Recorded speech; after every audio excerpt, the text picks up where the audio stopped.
We are back at Wheelock Stadium here on the campus of RCC for RCC Tiger football. Good afternoon. Ghazal Hassan with you along with Jeff Gorham. And Jeff, as Aaron Smith sang, it's been a while for us to be back here at Wheelock Stadium, but it's great to be back. Great new turf and a new Tigers team. Well, I'll tell you what, this team has been phenomenal for the longest time under Tom Kraft's regime, but a great new field, and finally nice to see home again here at Wheelock. All right, the Tigers have been in the last 3 state championship games. They were both state and national championship in 2019. They start the year ranked second now in the state poll, and they ranked 12th in the national poll. But their opponent coming in, the Rustlers of Golden West, always a tough opponent for RCC. They're ranked 17th in the national JC Gridiron poll, and they bring a very potent offense here to Riverside. Well, I'll tell you what, if they can do what the team last week did, Long Beach put up over 400 yards on this Riverside team, and this is a big rivalry. Remember, these two teams split when they had the same quarterback just 2 years ago with Jake Retzlaff. Last year, it was a dominant win for RCC on the road at Huntington Beach. It's going to follow James Cook's defense. It's a high-powered offense over there at Golden West, Jeff. Yeah, and if you are Coach Cook, you're going to say, hey, guys, next man up. You're playing at your first home game for any of these guys because they play here 2 years. They have to be ready to play against this great high-powered offense. All right. A lot of new faces for the Tigers. We'll learn about them all later this afternoon. It's the SCFA Junior College Football on Riverside TV.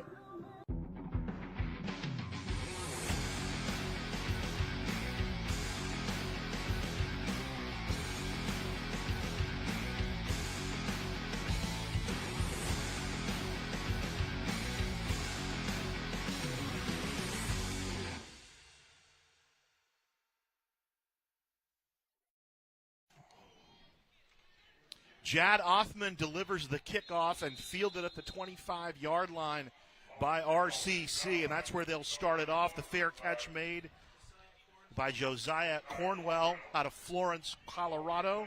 1st and 10 for the Tigers. Ghazal Hassan back with you along with Jeff Gorham. Home opener for RCC. Wheelock Stadium looking great, Jeff. It is so nice to finally be back here in the beautiful home confines of Wheelock Stadium. No, the weird thing, a lot of fans just on one side today. Alex Barton at the controls Jordan Barton at the controls out of Damien High. Here's the give up the middle. Bryce Strong for 5 yards. Tackle on the play made by Wyatt Potter. Golden West comes in 1-0. They put it on Bakersfield a little bit last week, Jeff, 48-23, ranked 6th in the state. A little tempo for the Tigers. Strong again, runs headlong into his counterpart wearing number 2, Harrison Caffell, maybe 1.5 yards up to the 33. 3rd down coming up. Yeah, Jordan Barton, the sophomore QB, in his first game, threw 326 yards through the air. Tigers from the 33, 3rd down. They'll go to the outside to Strong. Strong will have the 1st down and surge forward to about the 38-yard line. 5 more yards on the play. Tackle again made by Caffell.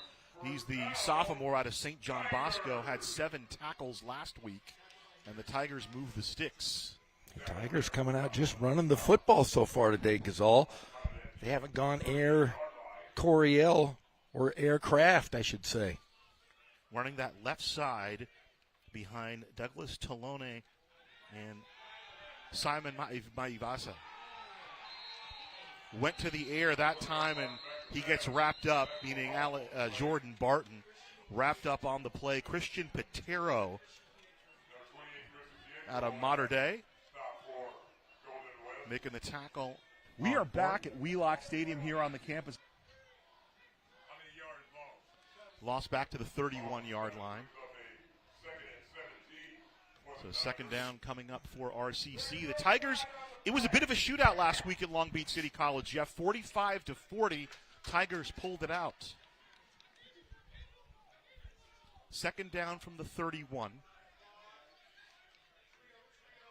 Kajaya Holloway split out to the top of your screen, trips to the near side.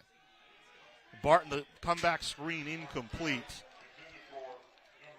Looking for Norian Espadron on the little screen, and we saw how good he was in space last year, Jeff. Yeah, Espadron, I'll tell you what, he was one of those quick guys, elusive and slippery. last year, great on kick returns and special teams, but yeah, you get him in some open space, he can do some dynamic things. Sophomore out of Etiwanda. His older brother Norbert has moved on, also played 2 years for the Tigers. 3rd and long, 3rd and 17. Empty backfield as Strong motions out. Barton with time. Now he's going to step up. He'll throw the ball. It's complete to about the 43-yard line. Making the catch for RCC on the play is Demarion Young, the sophomore out of Centennial High, where he played for Matt Logan, and it'll bring up a 4th and 4, the punt team out for the Tigers. If you watch there, Golden West, the Rustlers are going right at Barton. They showed a lot of blitz there in that series. Let's see if they continue to do that and get that quarterback on his toes here. Nathaniel Wallace Dilling in to kick. Nick Mendez out of Fountain Valley High back to receive. It's out of bounds at the 20-yard line. So a 38-yard kick, no return. Check that, I was incorrect. Noah Burdick, the freshman out of Gilbert, Arizona, was back to receive the kick. So a 38-yard kick, no return. Now, are we going to have a great kicker here? Again, we've had some great ones the last few years. You may be friendly now with Gabe Panikowski. That's the name for RCC. Panikowski? Panikowski will be doing not Janikowski. Okay, I was excited there. I was thinking. If Janikowski was Seabass, what is Panikowski? You got to figure that out, Jeff. That's the content you're paid to come up with. So they mark it officially to the 21, 1st and 10, Golden West. At the controls, Parker Awad out of Edison High in Huntington Beach. Here's the give right into the teeth of the defense. Maybe a yard on the play. Tupou there for RCC, also getting his nose around the football for the Tigers was Sequoia out of Rancho Cucamonga.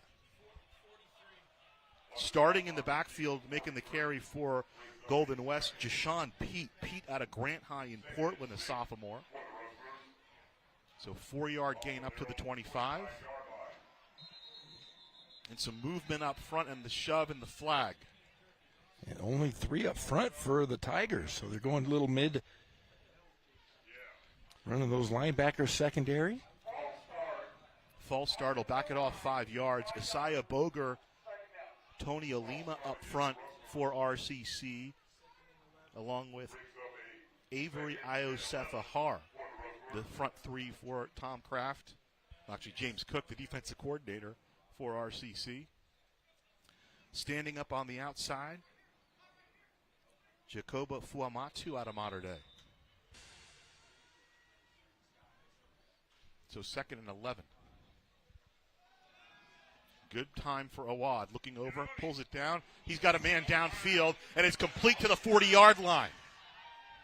Out of bounds at about the 25 is their speed demon, Dasani McIntosh. Tackle on the play made by Edward Gills, a sophomore out of Nolens. So the ball flips the field, 50-yard completion all the way up to the RCC 25. And you watch, there was no hesitation from that young quarterback. He throws it right over the top, no one even near him. Yeah, went through his progressions. McIntosh broke open. Awad was one of 3 quarterbacks that played last week for Golden West, went 5 of 11 for 125 yards and a touchdown. Comes out of the Edison program. Pete with the play action, trying to complete the ball just on the out to Caleb Docknall. Incomplete, 2nd and 10 coming up.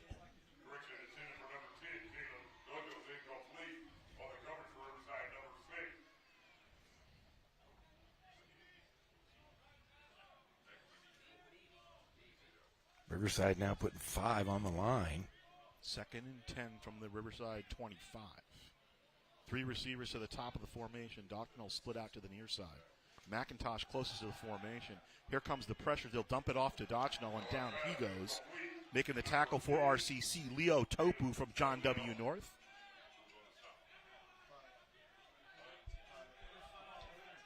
My mic's right here. I don't know. It's as close as it could be. So a 3-yard loss on the play back to the 28. 2nd down and 13 from the 28. Check that third down. There's blitz again. Here comes the pressure, complete to McIntosh. close to a first down. Tackle on the play for RCC made by Jesse Bradbury out of Summit. So the gunslinger threw a little sidearm pass. Little Dan Quisenberry.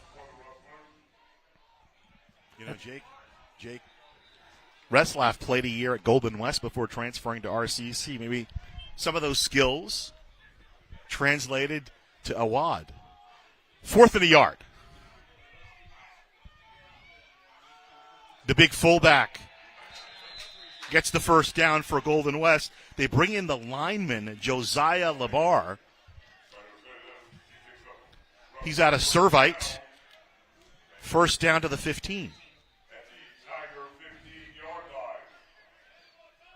So drive started back at the 21 for Golden West. They've traversed all the way to the Riverside City 15. 1st and 10 from the 15.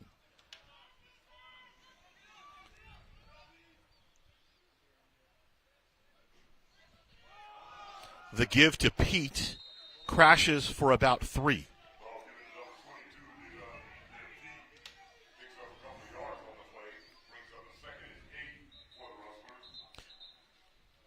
Second down coming up. The offense looked pretty good last week. 382 yards for the Rustlers. They averaged nearly 10 yards a pass and about 4.5 yards per rush in their 48-23 win over Bakersfield.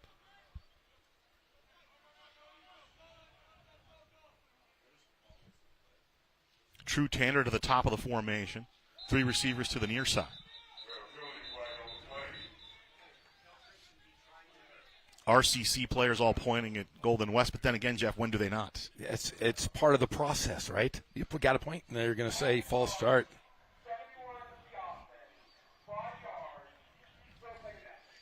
Second false start of the series for Golden West.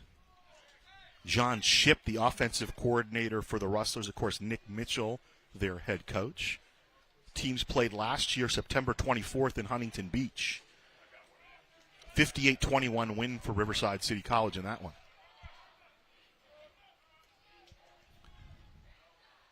Second down. Awad's got time looking up top, one-on-one, overthrown. Tanner, the intended receiver. On the coverage is Richard Sweeney, the freshman out of Paris. Yeah, another great defensive effort there. They showed some blitz, made that quarterback get rid of it a little early. He had any more time, it might have been right on the money. But watch here on the outside. Come right through. Not enough time to throw a good ball. Great defensive stop there by the Tigers. Third down coming up. Pete, the lone setback. Tanner to the top of your screen. McIntosh closest to the formation and more movement. Let's see who moved. That'll be the third one.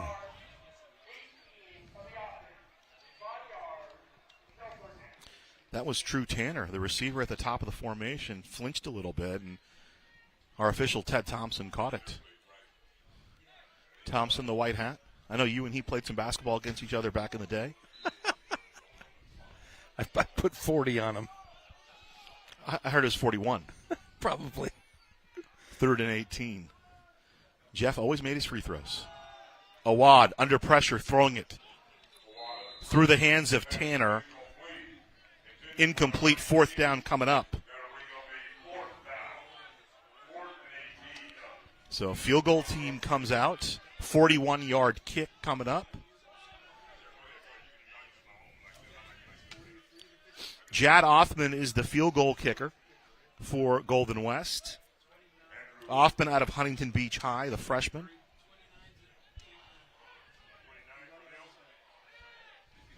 Kicking out of the hold of the Golden West punter, Andrew Guzman. Guzman out of El Medina High in Orange. 40-yard attempt. Looks good, and it is good. 3-0 Rustlers with 7:44 to play in the first quarter.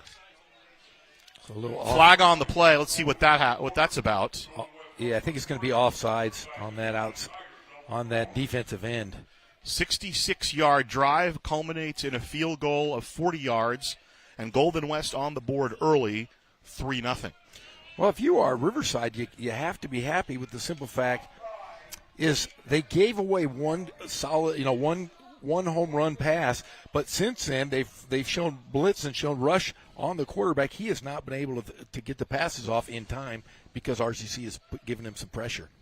Yeah, the big 50-yard pass flipped the field and makes it 3-0 in favor of Golden West after the field goal by Jad Othman. So James Cook's defense gets beat for a big play and then steps up and kind of plays around the good field position.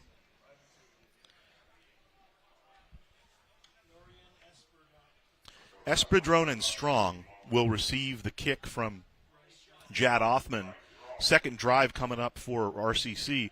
And when these teams played last year, the Tigers rolled up nearly 800 yards, Jeff, and you know that didn't sit well with Nick Mitchell, who's the head coach, and also the defensive coordinator for the Rustlers. So they're going to pooch kick it to the right side.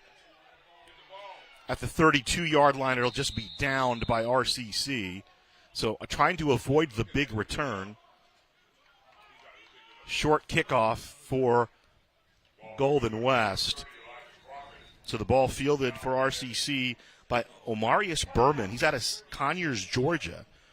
And RCC will start from the 32-yard line. Jordan Barton, his second opportunity. Last week, he was 26 of 35 for 326 yards, threw for 5 touchdowns.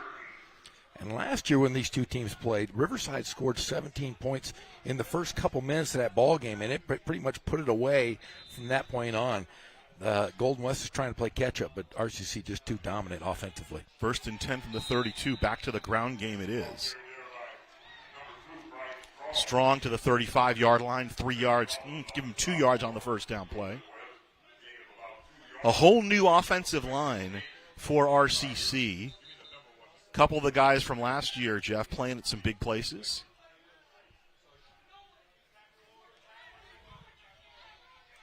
Line is the 34, 2nd and 8. They'll give the ball to Strong again, finding his way over the 35 to the 38-yard line. 4 more yards for Strong. And how about RCC looking 3 yards in a cloud of dust, Jeff? It's a little strange seeing this. I mean, we've seen Tom Kraft teams come out and immediately, fire the football. They are trying to ground and pound, see if they can get this defense to tighten itself up so they can maybe open it. Espridron in the far slot. Watch him. Now, Strong motions. They'll throw to Strong at the 38, 40, 45. He'll surge ahead for the first down. And I think Tom Kraft will take that all Nick Mendez day. Makes the tackle. You get Espridron the ball in open space, you're going to get 5 or 6 yards out of it. 7-yard pickup and a first down, 1st and 10 from the 45. Hesitation move into Golden West territory, making the carry for RCC on that play is Avanoa Bakole. Bakole out of Culver City High, L.A. kid. Tempo for the Tigers, 2nd and 3. Bakole again puts his head down. I think he's got the first down. Depends where they spot it. Looks like where the line judge is standing, they will have the first down. They'll move it up. Bakole, though, they're going quick here. Terrell Taylor out of Paramount makes the tackle for Golden West. First down RCC. So the ground game working for the Tigers, Jeff. And they're going quickly up to the line here. They're going up tempo, and they're going all Bakole for this drive. He stays in. Bancoli right into the teeth of the defense. Initial contact on the play made by Brogan Diassi, but eventually dragged down by Harrison Kofo for Golden West. Maybe 4 on the play, 2nd down coming up. And you got to like Coach Kraft. He's a player's coach. Play action, and Barton lose the football. It's still loose. Golden West picked it up. Turnover for the Tigers. That was just a missed block, blindside. It came out of nowhere. Diassi made the hit. Looked like the recovery was Austin Gerbic. Diassi came in with nobody even attempting to block him. It's interesting because they go with a 3-man front. They move some guys around. Diassi, kind of that 3-technique defensive end, slides in, and as you mentioned, Jeff, unblocked. That's a missed assignment. So the first turnover, and comes at an inauspicious time for the Tigers as they're moving the football. Here's the replay there. I mean, he just There was a missed block right there. You got to pay attention, young fellas. So Jakari Embry was coming on the blitz from the safety position, Jeff. He was the one that made the hit. Yeah, and Bancoli just didn't see him coming. Bancoli turned his head to the right, and it was over. You know, we talk about running backs. If you want to be a three-down running back at the Division I level, blitz pickup, you know, that's what coaches look at. Of course they know anybody who's on the radar is going to be able to run the football. But can you catch the ball? Can you block? Can you pick up the blitz? Not even block, pick up the blitz.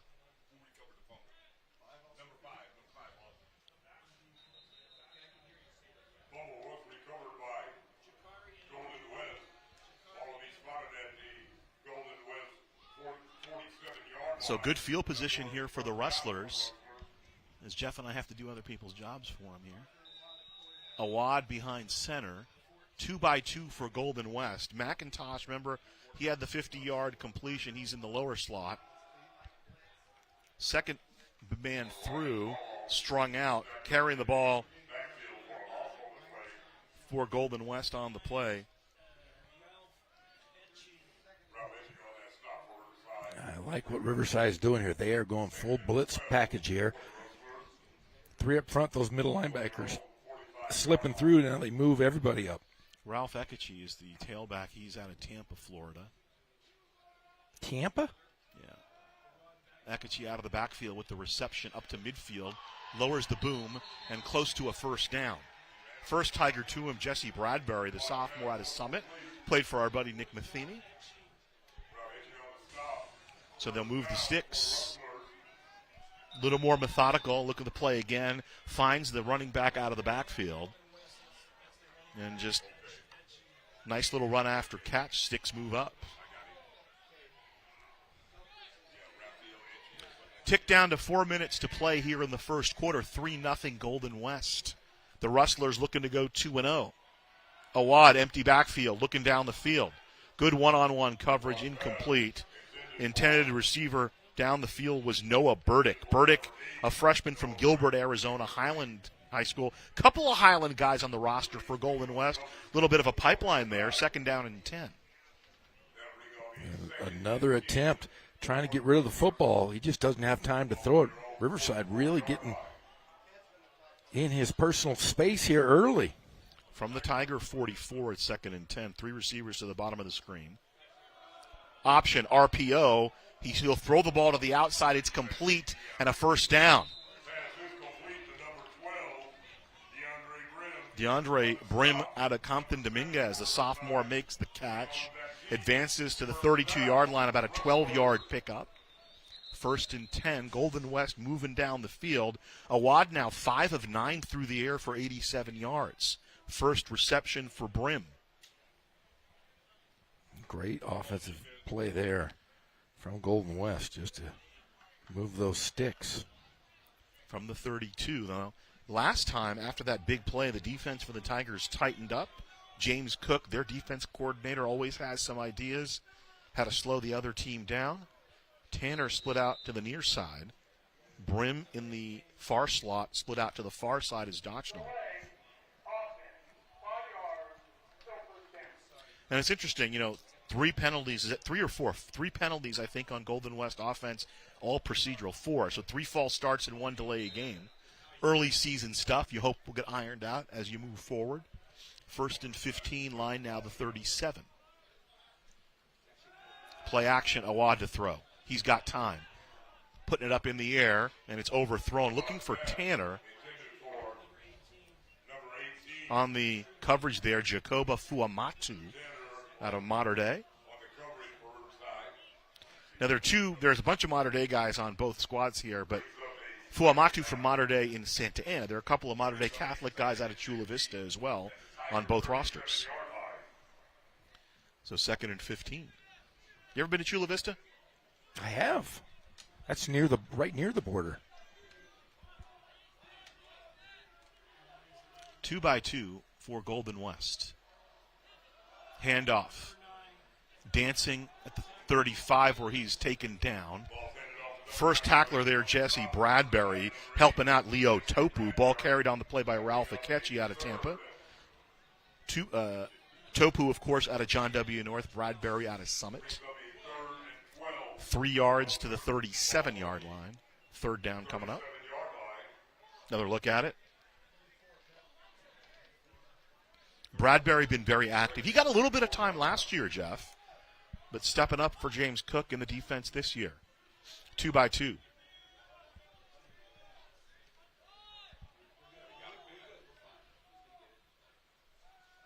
Awad to throw. Here comes pressure, looking over the middle. Complete to the 21-yard line. That'll be a first down. Noah Burdick. Oh, instead, they're going to say 4th and 1. You hear the yelps from the Golden West College coaching box. Let's see on the replay. Yeah, oh, that's a bad spot. That should be at the 21-yard line. We got to call him like we see him, Jeff. So 23-yard line. Now, remember, it's where the knee goes down. I thought the knee was down ahead of the 23, but Ted Thompson saw it differently. So 4th down and 1 from the 23. Need to get to the 22 for the first down. Ikechi, the lone man in the backfield. So far, Golden West 1 for 1 on 4th down conversions here. They were pretty good last week. They were 6 of 11 on 3rd down in the win over Bakersfield.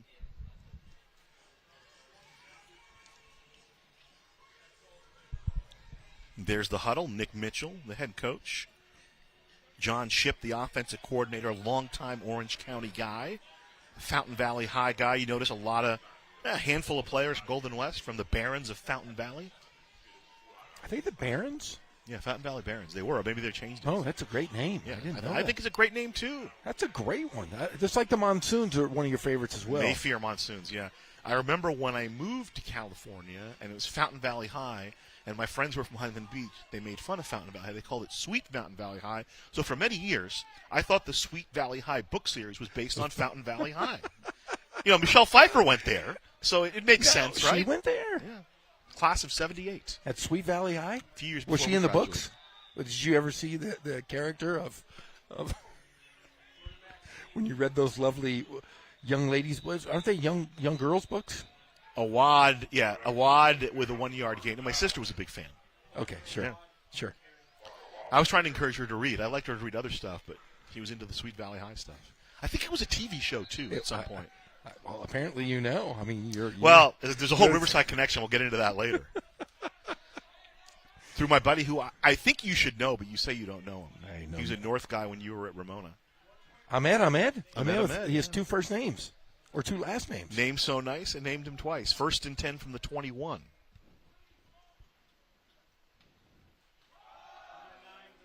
Ikechi dives ahead for about 4, 2nd and 6. Yeah, he played Ontario recently with a big all-star lineup. Chris Tucker was there. Caroline Ray was there. And then he's going to be up in San Luis Obispo in the middle of September. You take the family up if you have a chance. I think we're working, though. So you can't. But that's right. That's the night of Ramona Poly. That's a big one. From the 18 of RCC, moving after the turnover are the Rustlers. Doctrinal slid out to the bottom of the screen. Brim in the near slot. Here's the pressure. Looking up top, wanting a flag, but it's overthrown, incomplete, bringing up 3rd down. Another great blitz package there. I mean, this young quarterback's not able to get this throw off. There was nobody near that play. You can't call that a PI at all, especially if you're the Rustlers. But wow, what a great defensive stop so far. Quaylen McQueen on the coverage for RCC out of Miami. You always think offense when you think of the Tigers. Right now, it's all Coach Cook and the defense. 3rd and 6. Can they get the Rustlers off the field here? Awad out of the backfield. Ikechi brought down inside the 20 at about the 19-yard line. Making the tackle, Matt Eskridge. Eskridge out of Desert Pine High in Las Vegas, the 6'1", 225-pound sophomore linebacker. Another field goal attempt coming out. So it's a good game for the kicker thus far. We'll get a look at Jad Othman out of Huntington Beach High, a freshman. And that's the end of the first quarter. with a score 3-0 in favor of Golden West. Initial thoughts on the first 15 minutes, Jeff? Well, I'll tell you what, the defense has really stepped up for Riverside after giving up a big play. The only problem is Golden West has been on their side of the field the entire time, the entire first quarter. Love to see Riverside get moving on offense. They haven't done much, but defensively they've been stellar. The fumble, which was recovered by Golden West at the 47, and now trying the field goal from the 18, about a 35-yard attempt for Jad Hoffman. Thanks for joining us here. We'll have all the home games for RCC as they kind of try to work out the new situation here at Wheelock Stadium. But, you know, all that stuff aside, that's kind of above our pay rate, Jeff. It's glad to be back. Happy to be back here. Oh, it's wonderful. And like you said, a perfect field. I mean, there was injuries. This was a dangerous field for a couple of years. Nice to see it. And they still won. They still won with those things. But, no, it is just nice being back in their home field, seeing the cheerleaders don't have to bus over to Ramona. The only thing that bothers me is there's no band right now. It's cooled off considerably, too, since the beginning of this one. So Othman kicks out of the hold of Guzman, the sophomore from El Modena. Othman himself behind the beach, couple of OC kids trying to combine on it. I still don't understand the hooded sweatshirt or whatever it is underneath. Kick is up, and the kick is good. So a 35-yard field goal at 14:56 of the second quarter, and it's 6-0 Golden West. I'll tell you what, Golden West converting on both of those fourth downs in that first quarter led to those two field goals. So the turnover turns into 3 points for the Rustlers, Jeff.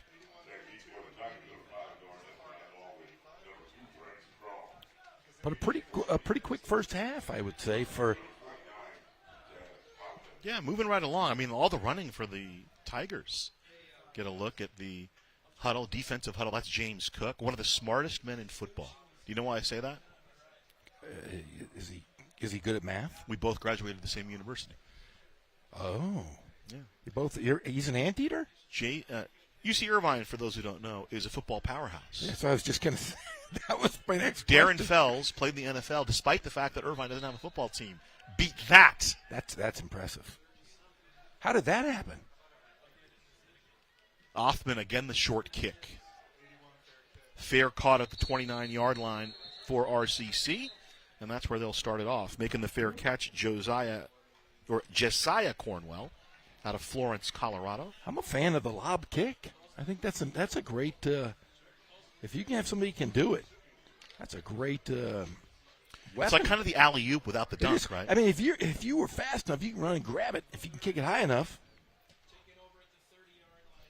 The only problem is it only goes about 25 yards. So numbers through the first quarter. Golden West with 111 total yards. The Tigers with 38. And they'll get about 6 more there on that play.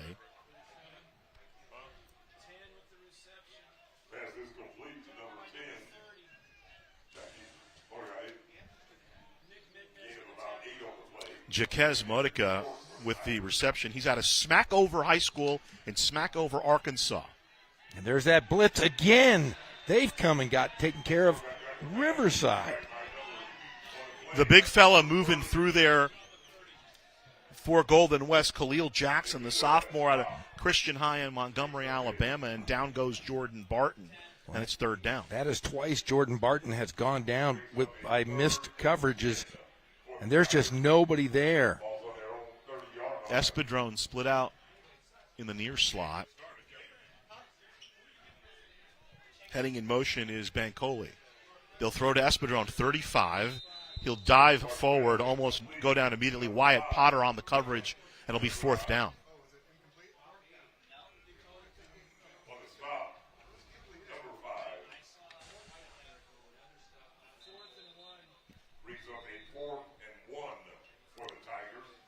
Let's see where he goes down. It's hard because we have the canopy there. We can't really see. Marked at the 39, so given a 9-yard completion. And Tom Kraft leaving the offense out on the field, 4th and 1. I think that was a good spot.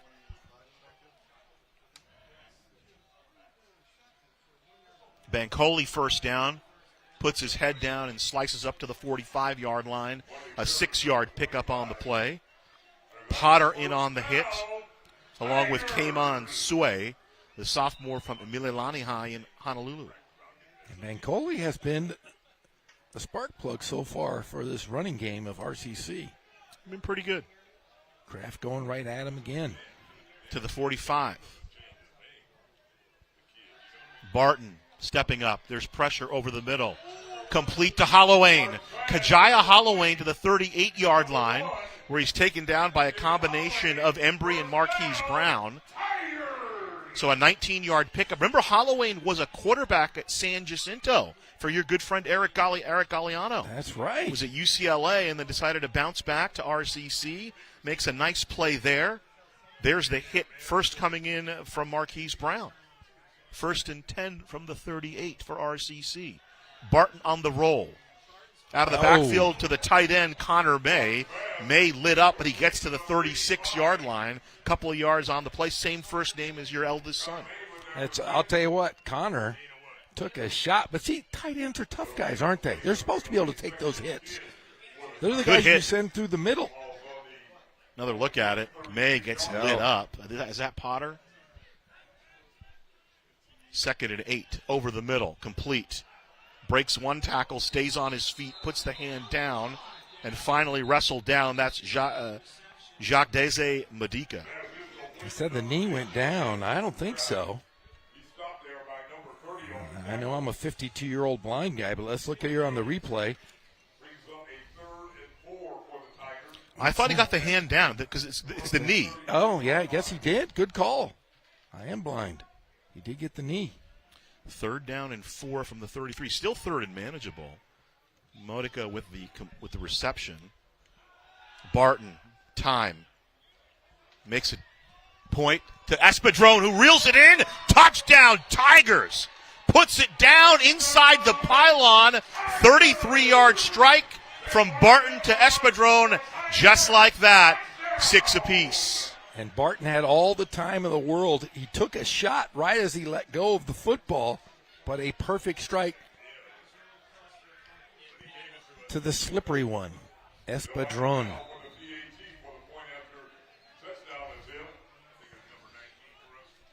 So here's our first look at Gabe Panikowski out of Torrey Pines. I think I met Gabe before the game. Right foot swings it, and the PAT is good, and the Tigers have the lead. He just hit somebody over there outside of the stadium. That's impressive. You know my kickers. Here's another look at the touchdown. You mentioned the time, stepping up. One-on-one coverage, and Espadrone reels it in, had to step on his man. Barton just dropped it in there.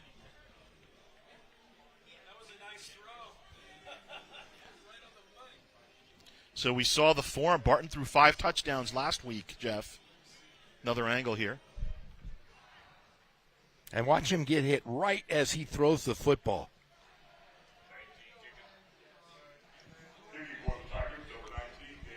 That's a little target to throw at, too. And I think he signaled to Espadrone. You notice that he let to just break off the pattern because he saw that he was open.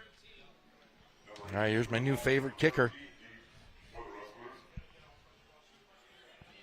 Let's see if he's any kind of leg like Ricardo Chavez. My all-time favorite, my second all-time favorite kicker here at RCC behind the great Frank Corral. Sam Libby deep along with McIntosh. Beautiful kick. Beautiful kick. And Panikowski with the touchback. We've seen that before. Well, he kicked it out of the stadium here on his point after. I think he injured a little kid. Took his head off. No, I don't think that's the guy I met before the game. Well, you were just talking. I think that was the coach you were talking to. Was it? Who was setting up the kickers don't set up their own net, do they? Maybe they do. I would assume they would. I mean, they're kickers. First and 10 from the 25. Braden Seary in at quarterback out of Lone Peak High School in Utah. He's one of 3 quarterbacks that played last week. New QB for Golden West. First and 10 from the 25. RCC leading this one 7-6. Seary with the give. Labie goes down. Short gain on the play. Avery Iosefahar, the sophomore out of Chaparral. How does Pep say it? Chaparral. Yeah, he's Chaparral. I hate when he does that Santiago one. I'll never do that. Okay. I like Chaparral better than Santiago. Yeah, when he goes, Santiago. Awad, while he was in there for Golden West, 97 yards, 7 of 13 through the air. Now we'll get a look at Braden Seary. So 4 receivers in the formation. McIntosh in the near slot. He had the big 55-yard gain earlier. Putting it up in the air, looking deep again, and that should draw a flag. That was a good-looking throw, though. Jimenez in the pattern. I thought there was contact, but the official obviously didn't see anything. I thought so as well. Love to see the replay on that. Now listen, if you have the right to the ball. If he's looking back at the ball, yes, and makes the play, then they allow it a little bit. Let's look at the replay. It is a perfectly thrown ball. I just thought maybe their legs got tied up. Let's see. Oh, there was. I think we might have that got makes away. up for all the times the receivers slip and then there's no Exactly. contact and then get a flag. It's second and 10. They have new turf monsters here. Brand new turf. Seary, time. Looking down the field in the same spot. Labie, the intended receiver, incomplete. On the coverage there for RCC was Leo Tupu down the field. Out of John W. North High School? Yeah. I'll tell you what, though, you can't give this quarterback all that time. We saw in the last few series a lot of blitz packages from Riverside, but looks like James Cook's got the defense churning a little bit now. Turned away, Benbit did not break in the first 2 drives, then turned him away there. And the punt coming up. Andrew Guzman, the sophomore from El Modena in orange. Here's the kick. Will Bond will receive. Picks it up at the 35-yard line. So a 40-yard kick. Return up over the 40. Let's see where they mark it. 46-yard line. So an 11-yard return. And we talk about this all the time, Jeff. Catch the punt. Catch the punt. Catch the punt. Good things happen. yeah, you and I are starting this movement that everybody has to catch the punt, and because special teams are so important. Hey, pick it up off the turf at least, but you got to gain some yards on that. You can't let it bounce. And he did. He got about 10, so 30-yard net. And here's RCC teeing it up again. Good field position from the 45. 55 yards to pay dirt. 10:07 to play in the second quarter. And running right up the middle, Bancole into Golden West territory. And another heavy dose of Bancole. Let's see if they try to go deep again to Espadrone. 6 yards on the play, 2nd and 4. They'll hand it right back off to Bancole. They'll let him eat, and he'll drag tacklers up to about the 40-yard line. Wyatt Potter in on the hit for Golden West. First down, move the sticks. Like I said, eating. Tempo. Play action. He's got some time. Now he's being chased. Now he'll just tuck it under. Shoved forward to about the 35-yard line. Nick Mendez makes the play. And that's going to be a hold. So it'll all come back. 10-yard mark off. They'll go back to midfield. Holding. There's the hold right there. Christian Perry's going to get called for it.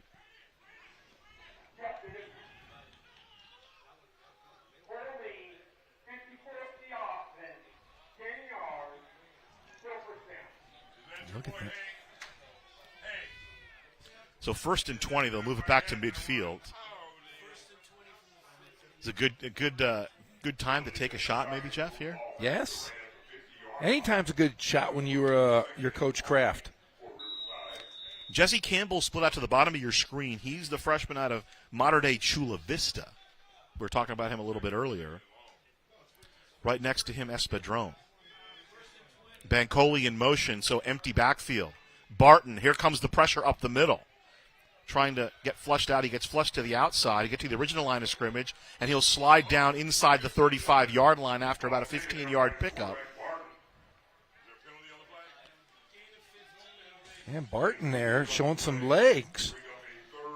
I mean, he had nowhere to throw. He was being chased everywhere. A good, smart slide. As clock continues to move.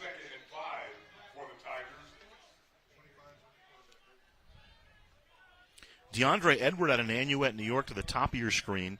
In the far slot, Jaquez Modica, but he'll throw to the near side. It's complete for the first down. Ernest McDaniel. Ernest McDaniel out of J. Serra makes the catch. He's a sophomore. Ball moves up to the, where did they mark it? About the 23. So a 12-yard reception on that play. 1st and 10 for RCC. Drive started back at the 30. Or the 45 after the punt return. Timeout, Golden West. Welcome back. Azal Hassan with you along with Jeff Gorham here. Coverage of RCC football. We've had some great games over the last few years. Like you said, 3 times going to the state championship. Last 3 years, of course, 19, 21, 22. There was no season in 2020.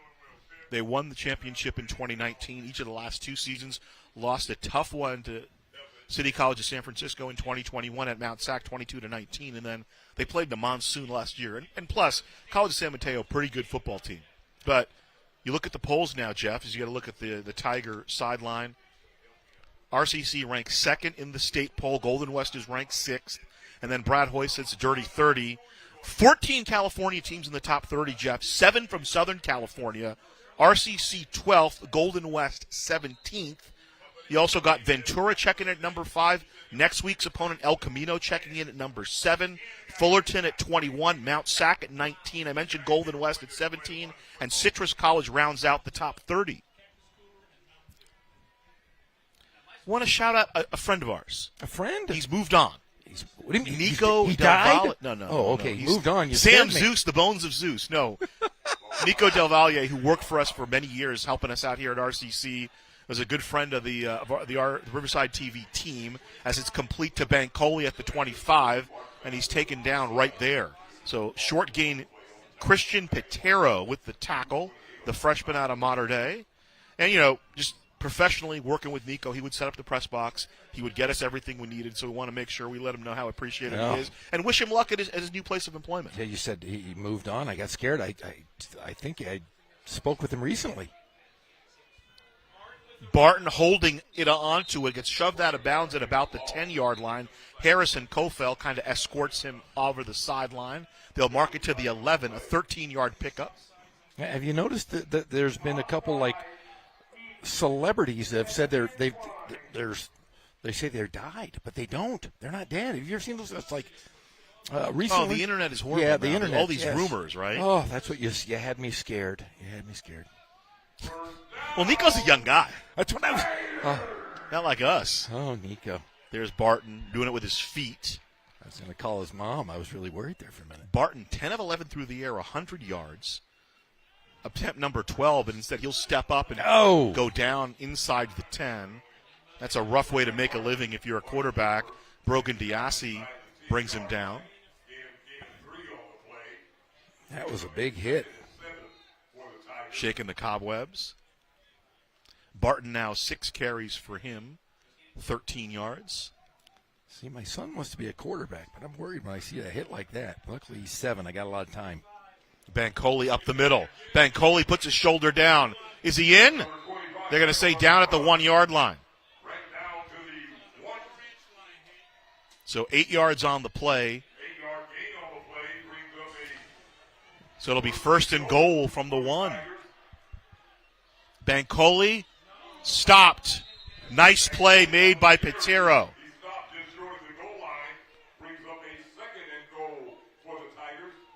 Christian Pitero, the Mater Dei product, comes in and stops Bancoli. Avinoa Bancoli out of Culver City. Under 6 minutes to play first half. They'll try it again. No signal yet. Now there's a signal. Touchdown, Tigers. Bancoli takes it in from a yard out.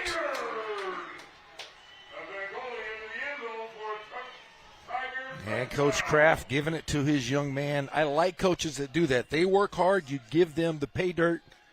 Give them a little bit of glory. Bancoli now 8 carries, 41 yards. 72 yards on the ground thus far for RCC. Last week against the Renegades, they only allowed 5 rushing yards, did the Rustlers. So a little bit of a different story today. Tom Kraft looked at that stat sheet and said, oh, you think you're not going to run against you? Did you say Watch us. 5 yards? 5.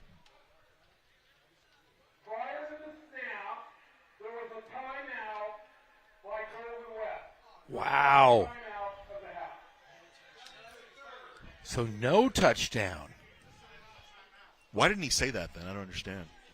We're going to run the play again?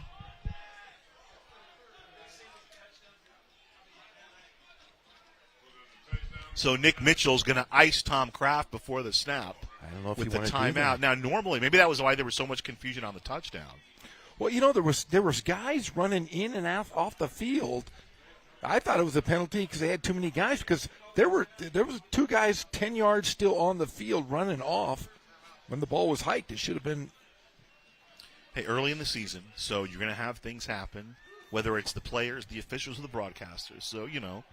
No, not me. You can say broadcasters all you want, buddy. You can say, you know what you should have said?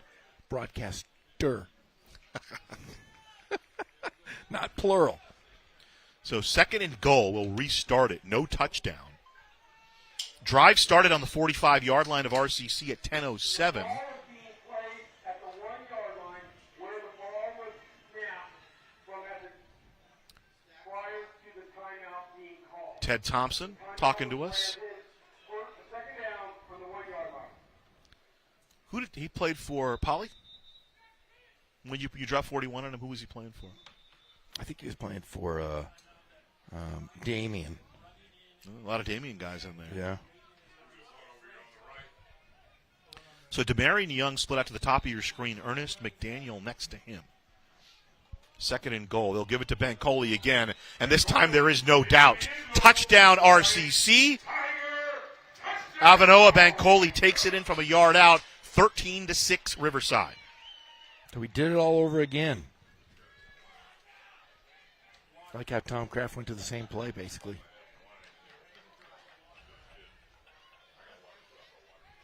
PAT coming. Your new best friend, Gabe Panikowski. Until he misses. If he misses, he's not my friend anymore. Let's see if he can hit another kid over there outside the stadium.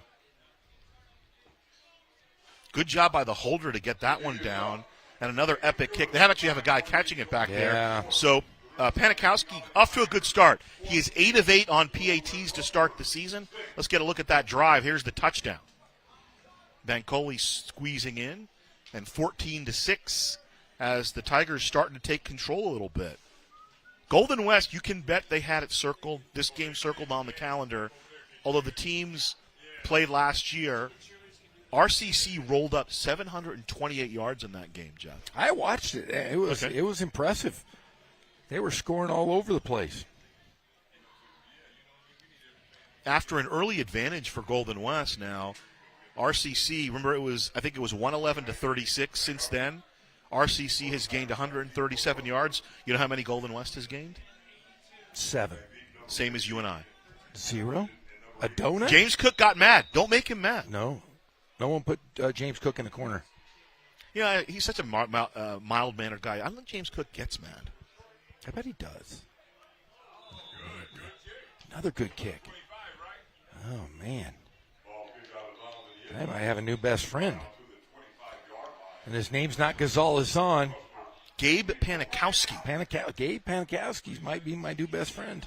You have to have him come over and have pizza with Fast Johnny and Luke. Yeah, I know. Fast Johnny's probably taller than he is. And Fast Johnny's only 10. Fast Johnny's taller than both of us. I'll tell you what, his leg is tall. Yeah. That's all you need. I'm telling you. Another touchback, 1st and 10 from the 20 for Golden West.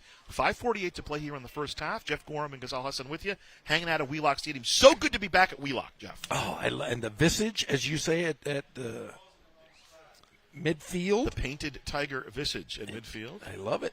Look at that. There we And it's are. interesting because you're happy to be here, I'm always happy. and you're a Ramona guy. You love being at Ramona, Yes. but you've been at Wheelock almost as much as you've been at Ramona over the course of your life. Well, I was thinking last night after we called the game, I was thinking about my times as a Tiger fan. I was a ball boy when I was a little boy. I used to come to the RCC games. Listen to this. In a rumble seat in a Model T to the RCC games with Nate DeFrancisco, who was a longtime coach. He would bring us to the game. His grandson and I would sit in a rumble seat in a Model T and come to RCC games. From the 25, 1st and 10, McIntosh in motion for Golden West. Third quarterback in, complete to McIntosh at about the 29. Let's see where they mark it. About a 4-yard pickup, but he's ridden out of bounds there. New quarterback for Golden West, Luther Richardson, the freshman from Nashville, Tennessee, Lipscomb High School. You ever been to Nashville, Jeff? I have been in Nashville. I'm more of a Memphis guy. I like Tom T. Hall. So they mark to the 28, a 3-yard completion to McIntosh. I've been to 2nd and Graceland. 7. Have you ever been to Graceland? Only by listening to the Paul Simon record. I've never actually been to Going Graceland. to Graceland, Memphis, Tennessee. I need to go to Memphis. If you can ever go to Graceland, do it. Jump in the pool. I heard you can do it. It might arrest you, though. 2nd and 7. Richardson steps up. Play action. He's going to throw. Looking down the field. He's got a man open. Incomplete. Running under it was True Tanner, but a little bit too long for him. 3rd down. I don't think Coach Cook would be happy with that one. That was a... Maybe he won't be happy, Jeff, but he won't be angry. No, he won't be angry. Very reasonable.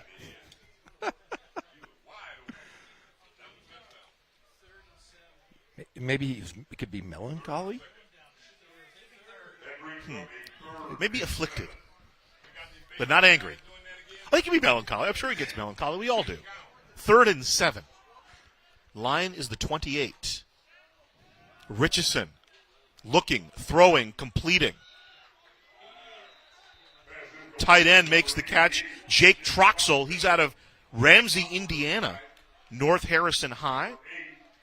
Tackle made on the play by Jesse Bradbury. 3-yard pickup, 4th down, and the punt team comes out. Well played by Bradbury, waiting for the completion. Drops Troxel in his tracks. Tigers playing some great defense here today. Guzman to kick. Back deep to receive the punt is Will Bond. Bond out of the San Diego area, Jeff. Cathedral Catholic. Did you say Bond? Bond. He should wear 007, right? That would be awesome. Flags on the play. And drink his Gatorade out of a martini glass. He wants his Arnold Palmer shaken, not stirred.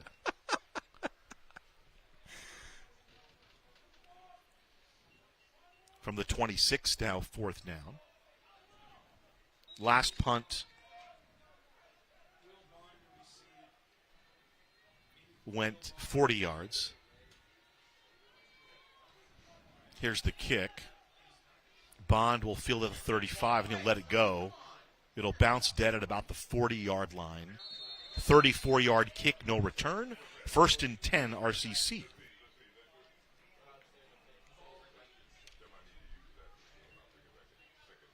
Guzman's kick out at the 40-yard line. Guzman's kick out at the 40-yard line. Guzman's bus goes out of bounds at the 42. 42-yard line. That's where the Riverside City College Tigers will take over. It'll be 1st and 10. Tigers!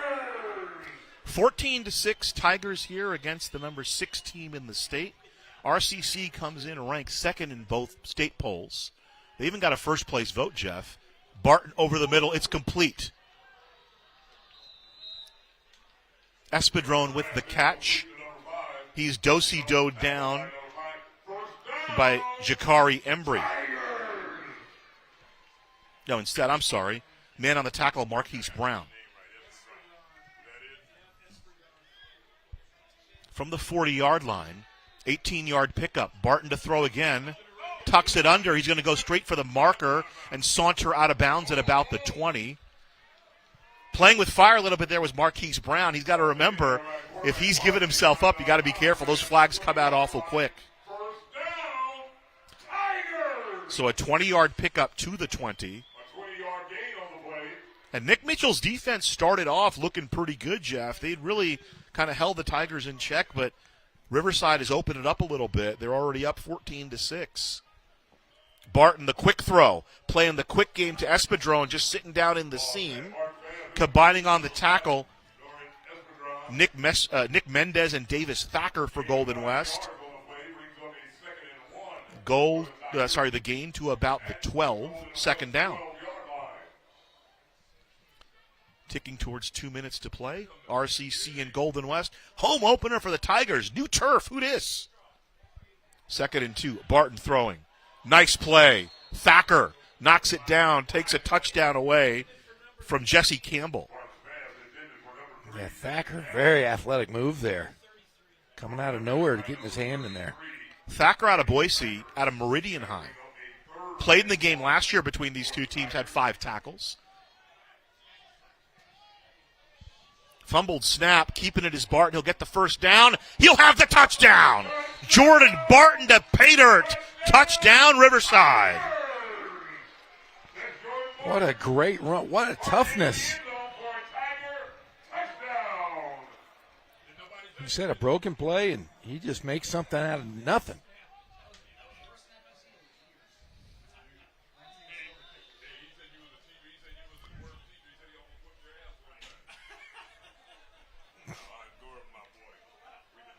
Barton makes something out of nothing, and then Panikowski with the PAT.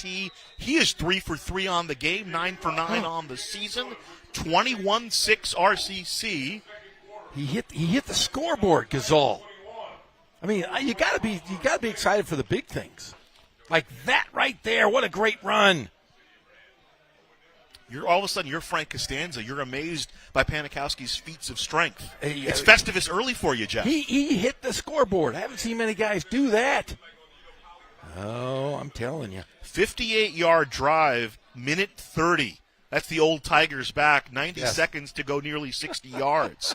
Jordan Barton thus far, Jeff, 12 of 14, 126 yards and a passing touchdown. 8 carries, 44 yards, and a rushing touchdown. Not a bad day at the office for Mr. Barton. Hey, who's Jake Retzlaff? Jake Retzlaff was I get it. I see, Jeff. 2:18 to play in the first half. And now Golden West kind of feeling like they're on roller skates a little bit. Down 2 scores. Here's the kickoff. Libby fields it in the end zone. He'll just kneel down, and the ball will come out to the 20 or 25, for Golden West with 2:18 to play. And the defense really, after those 2 initial field goals, they've really shut down. James Cook's defense has really throttled John Shipp's offense for Golden West. And he shut it down to they were only field goals. That's how impressive that was. Giving up the one big strike. And they have really, really caused fits on the quarterbacks, I should say, from Golden West. 111 yards for Golden West thus far in the first half, but 55 of them, as we saw, came on one play.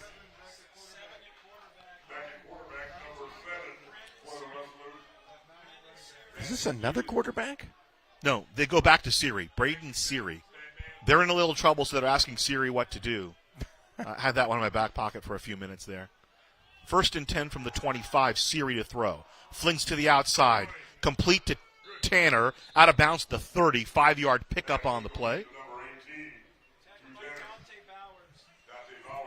Bowers with a good tackle, getting him out of bounds.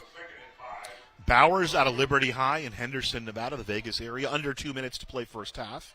2nd and 5, Siri to throw. Got time. Out of the backfield. Ikechi makes the catch and close to a first down.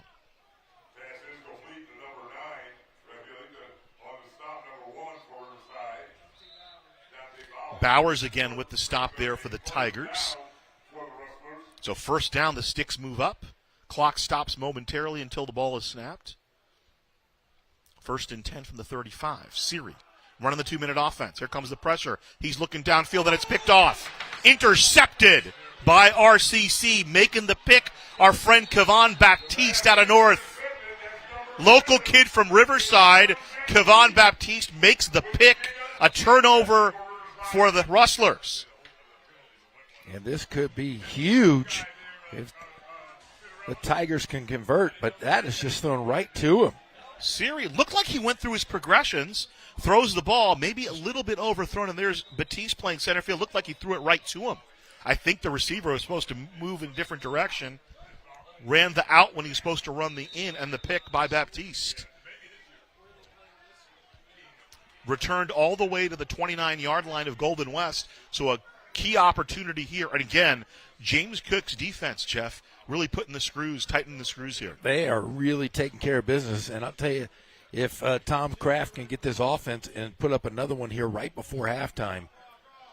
Here's the give to Strong. Strong still fighting, trying to stay alive, and goes down for a loss.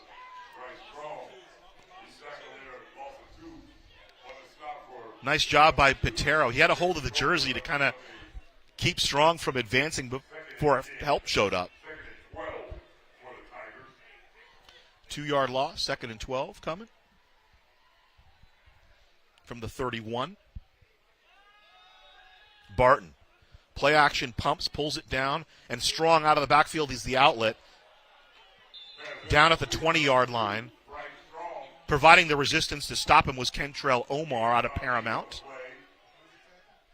And there's a hurry-up offense here. They're trying to get another score 3rd here. and 1. Strong has the first down. He'll be spun down inside the 20, making the tackle Braden Bailey. Bailey, the sophomore, out of Kanukea in Honolulu. And the Tigers have 3 timeouts still here. Oh, they're going to say he did not get it. So, then I did move the sticks. Barton to throw. Complete to Bancoli. Puts his shoulder down, and down at about the 14-yard line. Combining there on the hit were Jakari Embry and Marquise Brown for Golden West. And timeout with 34 seconds to play. RCC will talk it over. Nice job by Barton running that little 2-minute offense. So, looks like they're at the 14-yard line, 34 seconds. And probably if you have 2 timeouts left, you can still run the football. At probably either, it's 2nd and 5. So you still can use the middle of the field. You can still run the football, Jeff. Yeah, like I said, 2 timeouts to go. Air it out. Let's score it.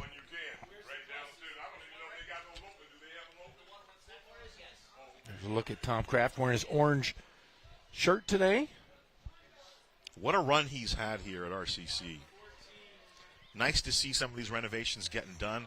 We got to meet the new head man for RCC, the interim athletic director, Cliff Doctorman. The doctor. Who I know you know very well. Not Aquaman.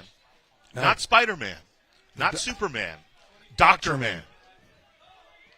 2nd and 5 from the 14. Welcome, Mr. Doctorman. Out of the backfield, Bancoli. Pushed out of bounds inside the 10-yard line. Combining on the hit, Nick Mendez and Jakari Embry for Golden West.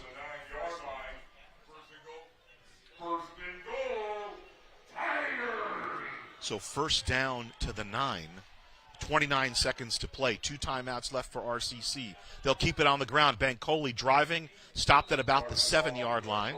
He runs headlong into Daniel Viramontes. Viramontes out of Catella in Anaheim, and a timeout RCC. Tom Kraft, we've seen over the last 3 or 4 years, Jeff, so good in these situations in terms of managing the clock. Yes, because he's been doing it for 100 years. He does a great job. I mean, what's his record overall? He's won over 100 wins. He's got, maybe 10 or 11 one losses? coming in, I think it's 125 and 16 at RCC. And that doesn't count his time at Palomar and as offensive coordinator at Mount Sac or at San Diego State. Just been so good since he's come to Riverside City. And there's just certain coaches that can just figure it out, and it's It's intelligence, but it's just game management. He is a professor of game management. Well, it's attention to detail. Yes, Right? exactly. And if you got a coach that pays attention to detail, it figures that you, as a player, will pay attention to detail. Exactly. And we've seen it tonight a lot better. 2nd and 7. Looks like Gorgie in as the setback. Barton throwing under pressure. Barton tucks it under. He'll be knocked down at the 5-yard line. Combining on the hit for Golden West, Brogan Diassi gets in there along with Cayman Sua. Sua out of Mililani. Diassi out of Sumner High.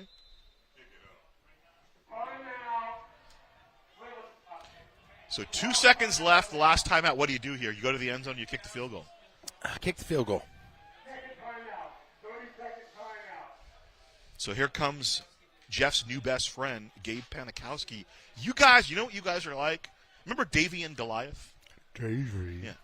He'd be Davy, you'd be Goliath. So that way you get to say Davy. Classic claymation. I love claymation. That's the problem now in society. There's not enough claymation. And you know, another thing is these goofy little TikTok videos and YouTube things that are like 15 seconds long. Now nobody can watch movies. They just want to watch short. So that's a promotion. So we have the new athletic director as Panikowski goes to kick the field goal. He'll kick it out of the hold of Matthew Wallace Dilling, the punter. Look at that. Look at that. Wow. That's good and then some. 24-6 as the gun sounds. The field goal by Panikowski, 22-yard field goal to make it a 24-6 game. And now here comes, I think, look at Tom Kraft was upset with one of his linemen with maybe John at the official. So 24-6 after the first 30 minutes. So here's what we're going to do. We're going to talk when Cliff Docterman, who's the athletic director of RCC, appoints somebody to do marketing. You and Gabe Panikowski are going to do a sketch based on Davy and Goliath. It'll be Gaby and Gorham. And you'll call him Gaby. Gaby. All right. 24-6. Before we go to the halftime, give me some thoughts, Jeff. What'd you think? Started off a little bit slow for the Tigers, but this looks like the Tigers of old. Well, they gave up that one big play early, but then they started to blitz the quarterback, and that was all she wrote because there hasn't been time for the Golden West quarterback to get in sync with his receivers. And then finally, in that second quarter, that offense came alive for RCC. Jordan Barton, 15 of 17 through the air, 146 yards with a touchdown, and then 9 carries on the ground for 50 yards in a touchdown as well. He's had a very good first half. Golden West was dominating early. Their yardage now, the Tigers have doubled their yardage, 254 to 127 at a point in the first quarter. At the end of the first quarter, Golden West had 111 total yards, and the Tigers had 36. We have 30 more minutes of football, plenty of time left here. Happy to be back at Wheelock Stadium. For Jeff Gorham, I'm Ghazal Hassan. We'll step out right now, and we'll come back with the second half for you here. You're watching SCFA Junior College Football on Riverside TV.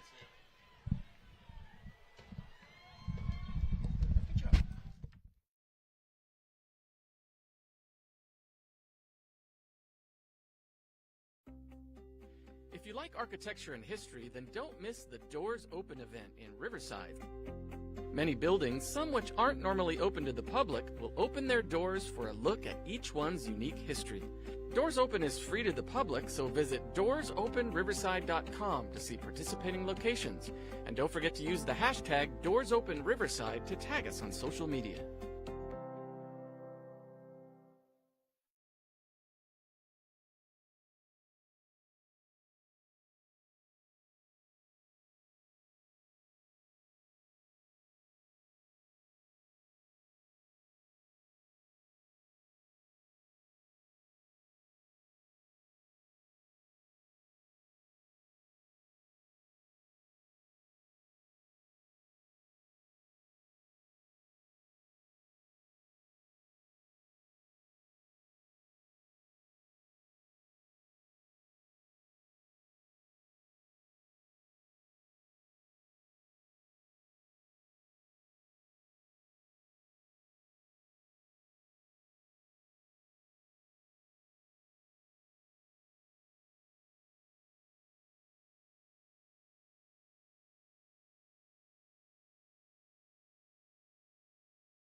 The City of Riverside Public Works Department provides high-quality trash and recycling services for our customers.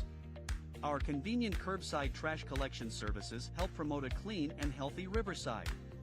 But what do you do when you have items too big or heavy for your can? That's where our bulky item pickup service can help. Before you call for help with your bulky items, be aware that not all items are acceptable for our free curbside service. Furniture, tree trimmings that are properly bundled and no longer than 36 inches, water heaters, and other non-hazardous materials are fine for curbside pickup.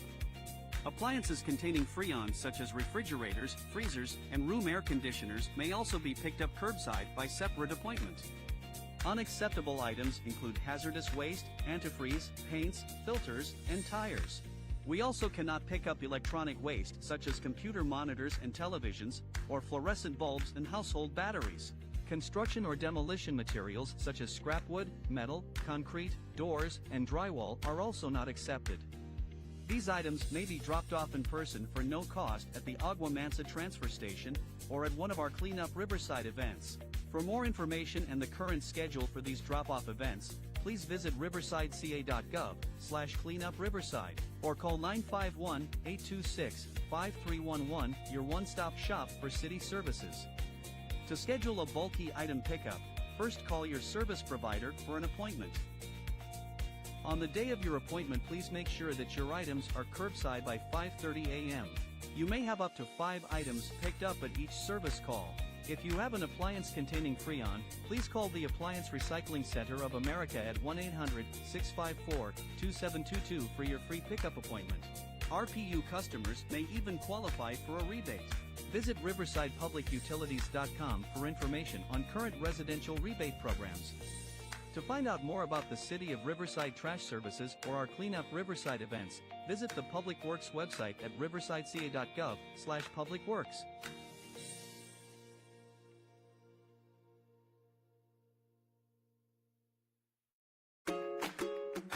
The Riverside Libraries have new hours and are now open on Sundays. Now you'll have more time to explore, study, and learn about the things that matter to you the most. The new hours for Arlington, Arlanza, Marcy, La Sierra, Orange Terrace, Eastside, and Casablanca libraries are Tuesday to Sunday from 10 a.m. to 6 p.m., while the Downtown Main Library is open Tuesday to Thursday from 10 a.m. to 8 p.m. and Friday to Sunday from 10 a.m. to 6 p.m. To find out more information about the new hours along with events and programs at the library nearest to you, visit riversideca.gov/library.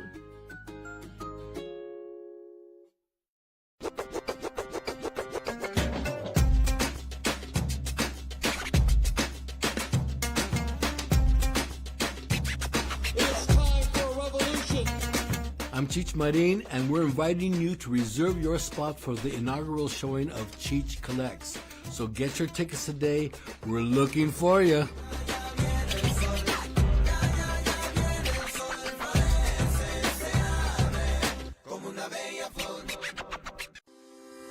Live local. Help support your favorite businesses with the Shop Riverside Community Card. With over 200 Riverside businesses giving exclusive discounts and offers to community card holders, there's something for everyone. Participating organizations sell these cards for only $15 each, with $10 going straight back to the organization itself, making the Shop Riverside Community Card a fantastic way to support your favorite local group. For more information about the Shop Riverside Community Card and to find participating businesses, please visit shopriversidenow.com. And don't forget to live local. Shop Riverside.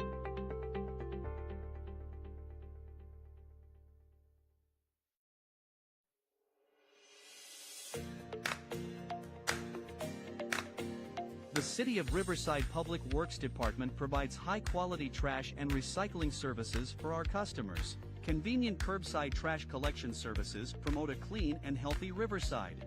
To help us provide you with top-quality service, we ask you to follow a few key rules.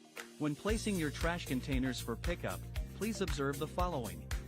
Place each container with at least 3 feet separation from each other and at least 6 feet from obstructions such as parked cars, fire hydrants, mailboxes, and trees. Your bin should be placed at the curb no later than 5:30 a.m. on your collection day with the arrow on the lid pointed toward the street to ensure your bins get emptied. If you are experiencing issues with your trash collection, or perhaps need a replacement for a damaged trash bin, please contact our customer service call center by using the 311 app or website, or by dialing 951-826-5311 to reach one of our customer service representatives. And for more information about trash services, recycling, or bulky items, visit the Public Works website at riversideca.gov/publicworks.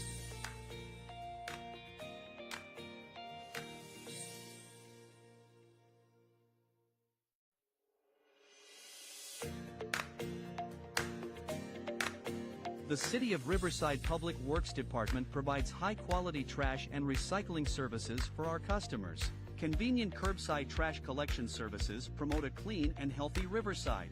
To help us provide you with top-quality service, we ask you to follow a few key rules.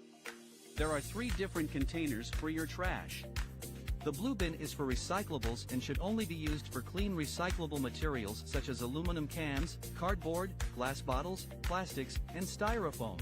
The old brown bin, or new bin with gray lid, is for standard household trash and items not suitable for the other bins, such as animal waste, cactus, palm fronds, soil products, and other waste. The green barrel is for your grass clippings, leaves, weeds, and other plant materials, excluding palm fronds, cactus, and yucca. And please remember not to use any of the containers for heavy construction waste such as concrete. For a complete guide to sorting your trash, please visit riversideca.gov/publicworks.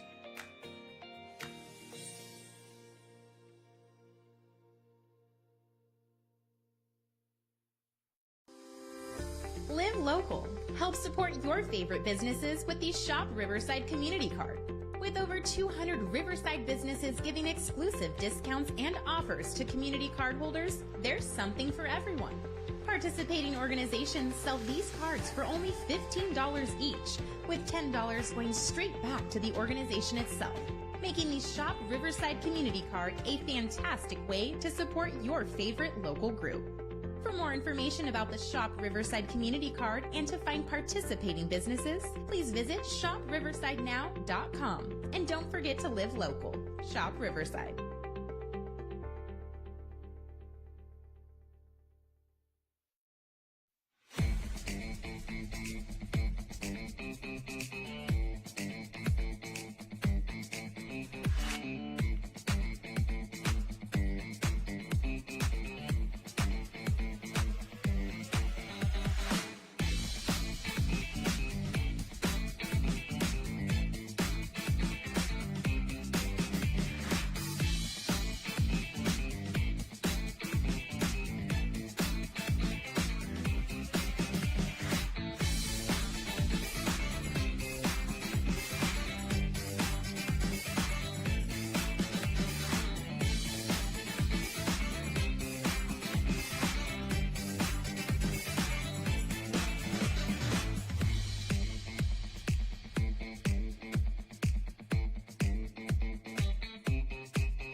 The Riverside City Clerk's Office's mission is to enhance community trust and promote equitable public services by providing accessible and efficient legislative support, digital services, and city records to residents, city council, city staff, and business partners.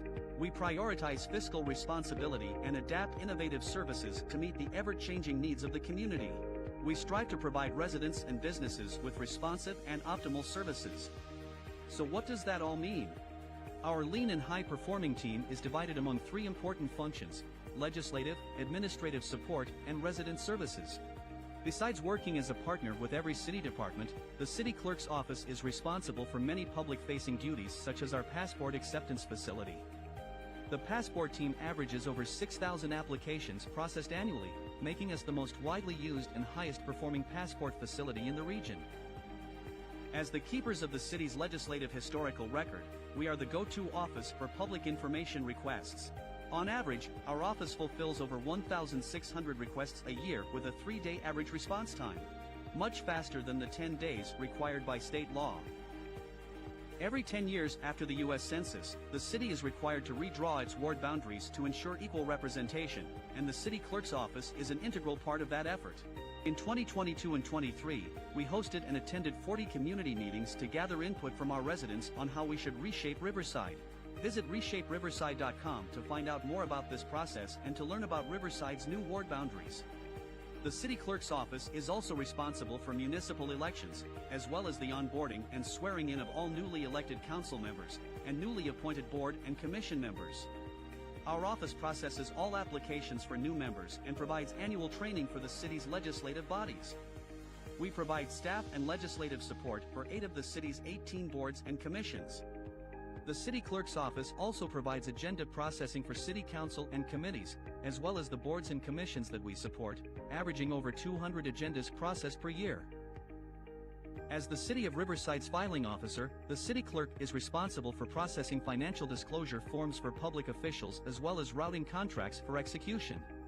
All this work would not be possible without our dedicated team. City clerks truly are the grease that keep the wheels of municipal government turning, and our office is here to support Riverside's residents by ensuring that the decision-making process is transparent to the public, complies with federal, state, and local regulations, and is properly recorded. If you have a public records request, want to know more about the city's legislative history, or have an interest in running for public office, the Riverside City Clerks team is here for you. To find out more, please visit riversideca.gov/cityclerk.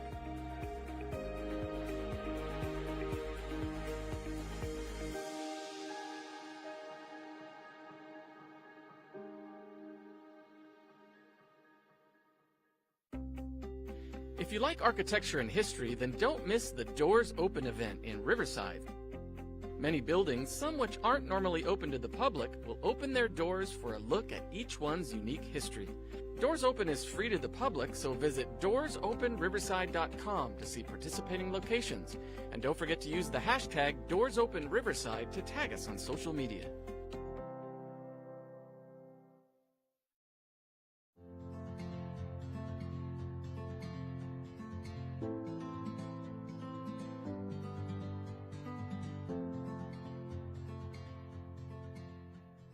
So today we're standing here in front of the Grandmother's mural, and this is a mural done by an artist named Denise Silva, who is a fantastic artist in our community. And we found this mural when she submitted it for another proposal. And when the staff saw it, we said this has to go up somewhere in Riverside. So I was a little intimidated by the just setting in a concept, but I thought, this is something that I really wanted to do, and actually I just felt really called to submit it.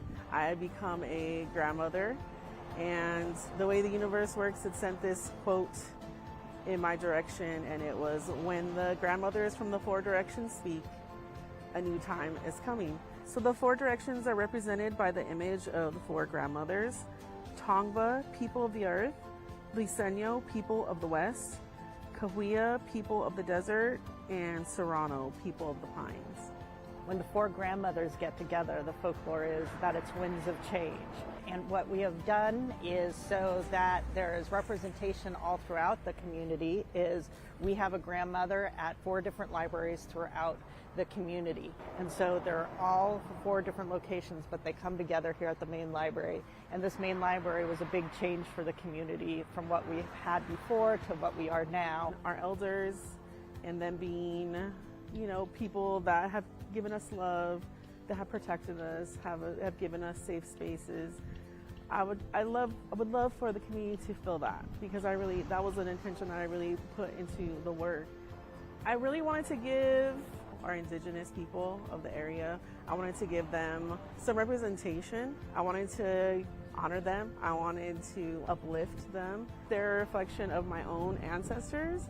They're a reflection of my mother and my grandmothers. And I just hope that other people, especially indigenous people and people of color, see themselves in the art, and they feel seen and they feel honored.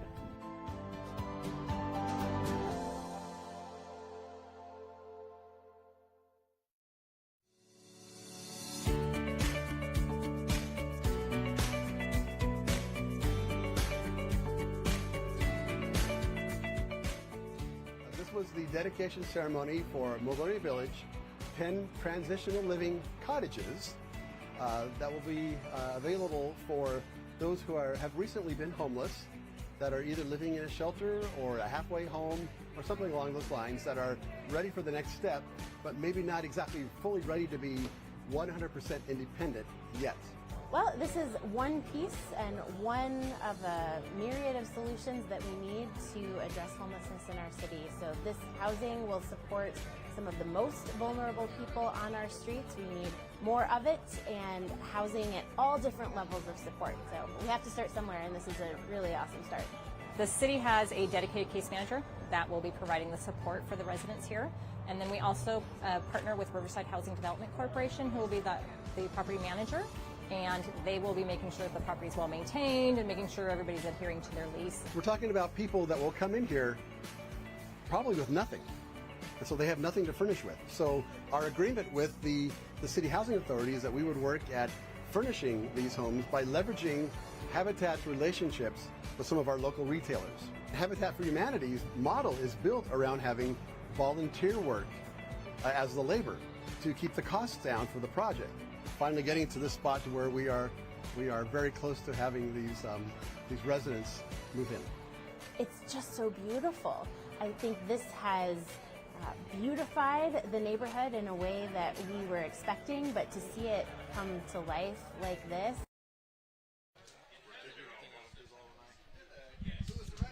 Welcome back, Wheelock Stadium. Ghazal Hassan, Jeff Gorham back with you. 30 minutes down, 30 minutes to go, Jeff. Second half about to get underway. Your good buddy, Gabe Panikowski, will kick off to Golden West. I'm telling you. Gaby and Gorham, claymation of you two guys. Great promotional aspect both for Riverside TV and for the RCC special teams. Well, if you're doing claymation of me, it's pretty easy. I have no hair. Yeah. It's just a little lump of clay. It's just a ball of clay with a couple eyeballs. Googly eyes, I would prefer.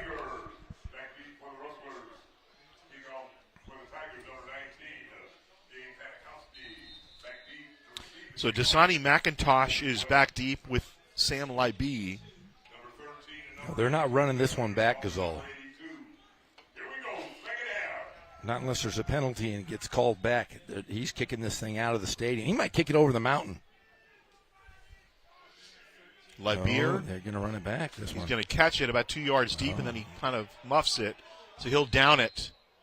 Covering the. Oh, they're going to they're going to throw a flag. Now the ball was loose, so the ball is live on a kickoff. Racing down, trying to make a play was Kevon Baptiste, and they're going to flag him. I don't know if that's the Let's right get a look. call. Let's get a look. Let's see. Because I didn't hear a whistle blow. So now he muffs it here. It's not That's down a till live he ball. kneels. I don't. It's probably technically it's a right call, but he started the motion because he thought the ball was loose. Yeah, I don't. So a 15-yarder assessed to RCC. 1st and 10 from the 40. Let's see if Golden West can cash in. Parker Awad behind center. Ralph Akechi is the tailback. Play action. Awad now pulls it down. Heel run, and down he goes.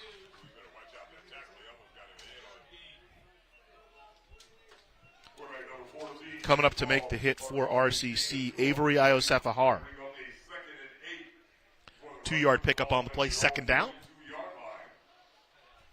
24-6 here as we start the third quarter.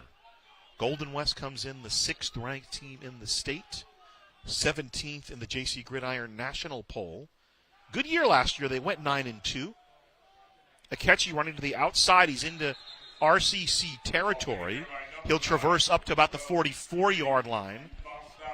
That's the best running play they've had today. 14-yard pickup. Before that play combined, they'd gotten 16 yards. So 14 yards on the play for Akechi.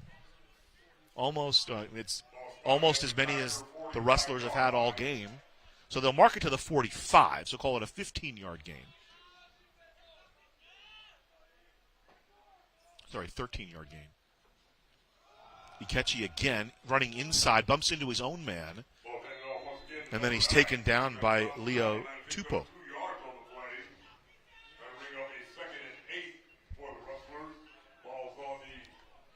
Tupou also out of North. How about the big play by Kevon Baptiste? The great play from Baptiste. He just threw it, and it was sent to him.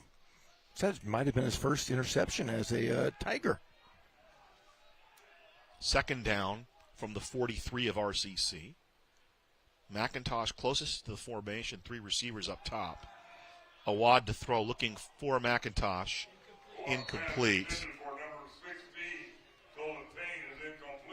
And Baptiste was right there again. Colin Payne is the intended receiver. Payne is out of El Toro High in Orange County. McIntosh in the vicinity, but he was throwing for Payne.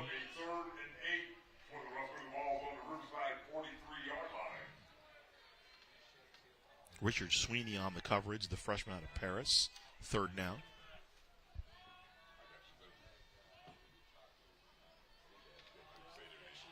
McIntosh in the far slot. Tanner split out wide. Johnshall split out to the near side. Stepping up is Awad, the little shovel pass over to Ikechi, and Ikechi traverses inside the 35. Tackle on the play for RCC. Great little play there from Parker. Like you said, the shovel pass, he had some blitz again, not able to get a throw off. A2 Sakonu makes the tackle. He's out of Rancho Cucamonga. First down to the 35.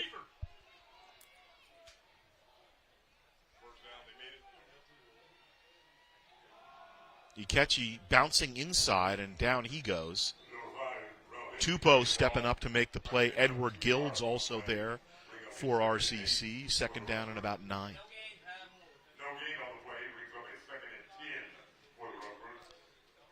Rustlers keeping it on the ground. Trying to do maybe what the Tigers did a little bit, establish the run and then try to open things up as they did in the first half. Good first quarter for the Rustlers, not so much in the second. Tanner to the top of the screen. They'll go for Tanner. One-on-one. Sweeney in the coverage, in and out of his hands, incomplete. Third down coming up.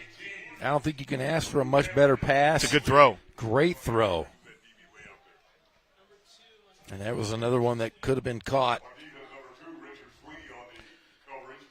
John Shipp, offensive coordinator for Golden West, takes the shot, and why not? They had a pretty good game last week, ran up 382 yards and 48 points. Yeah, that was definitely a ball. Should have been caught. 3rd and 10. From the RCC 35 for Golden West. Awad back to throw. Here comes the pressure. He's looking for McIntosh. McIntosh reels it in. Touchdown. Right side didn't work. They went to the left side. And Dasani McIntosh out of Pickering, Ontario, runs under it and makes the catch. The sophomore wide receiver. Touchdown, Rustlers. He was picking a McIntosh apple out of a tree that just fell right into his hands. I was going to say, sweet play. 35-yard strike from Awad to McIntosh. What do you say, Johnny on the spot? Johnny Appleseed on the spot. That was a great play. That is twice RCC was beat in consecutive plays. Offman with the PAT. 24-13. The lead trimmed to 11 for the Tigers. Here's a look at that play. Thrown high and caught over the.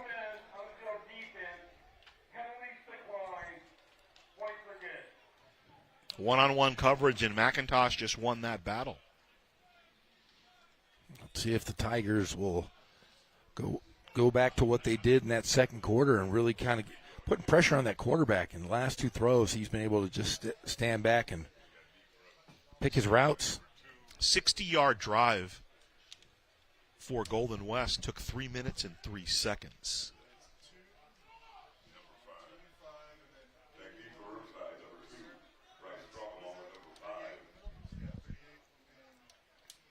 It's 11:57 of the third quarter for the touchdown. Dasani McIntosh, 35-yard pass from Parker Awad. And Awad's numbers look pretty good. He was the starter. Now, head coach Nick Mitchell and offense coordinator John Shipp, they played 3 quarterbacks last week as well. Awad 9 of 17, 140 yards and a touchdown. First touchdown for Golden West to start the second half, and Othman will drive it deep. From the 6, Norian Espadron. Up over the 30, still on his feet. Past the kicker, spins up into Golden West territory before he's escorted out of bounds. Making the hit for Golden West on the special teams was Austin Gerbich. And Espadron, if we have the replay on that, he saw that hole, split the coverage, and that's what he does. Let's another look at it. And you watch, that hole closes in on him pretty quickly. We talk a lot about how important special teams is. Watch, here's the great block. There's that hole. Able to get through. 41-yard return. Barton back at quarterback. Bryce Strong is the tailback. Demarion Young to the top of the screen. The give to Strong. Strong finds some space. Dancing at the 45. Hurdles the tackler and down inside the 45. Making the tackle, Hercules Ortega is in on the hit along with Wyatt Porter. Hercules Ortega out of Canyon Springs, not in the Inland Empire, but in Las Vegas. 11-yard pickup on the run for Strong, and we really saw him emerge at the end of last year, Jeff. Second part of last year, he was the dominant runner for the Tigers. Well, he and Bancoli have been really, really sharp today. Play action, Barton. Here comes pressure. Man in his face, just trying to get rid of it. Intended for Espadron and guarded by Ortega. He had some pressure coming right up the middle, though. So the big boys up front talking for RCC. Hey, you can see them talking right now. Those offensive linemen pointing to who should be blocked. So here comes the pressure. That's a great defensive scheme. 2nd and 10 from the 42.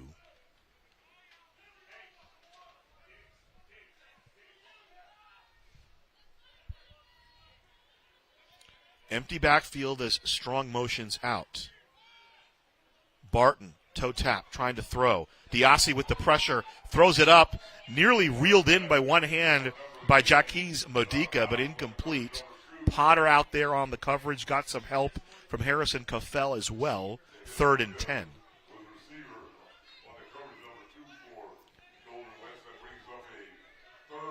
Barton being harassed at all angles here. Not able to stay in the pocket and throw like he likes.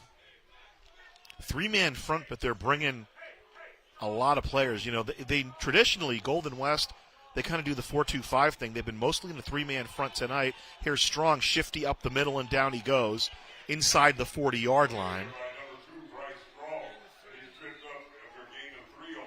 Tackle on the play made by Kane Elroy, another Fountain Valley High School product, named clearly for the Jetsons' eldest son.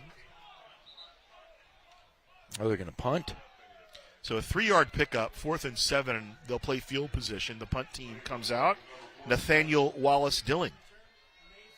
From Columbia, Ohio, St. Francis de Sales. I got a St. Francis de Sales story for you. You do? After this kick. I do.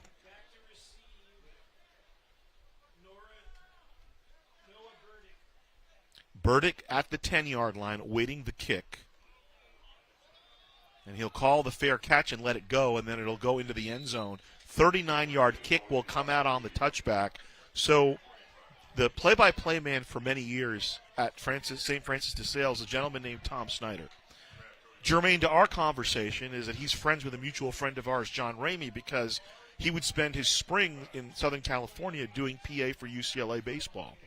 Today was Tom's debut as the public address announcer for the Ohio State Buckeyes. Now, he grew up outside of Columbus, and he's a lifelong Buckeye fan. So a dream come true for a really good dude, too. Tom He's Snyder, a nice man. Very nice guy, and I want to shout him out and congratulate him. I saw a photo on social media. He was in the booth doing the PA thing. I'm hoping to go to a game out there so I can hear the voice of, the voice of Tom Your Snyder. buddy, one of your buddies.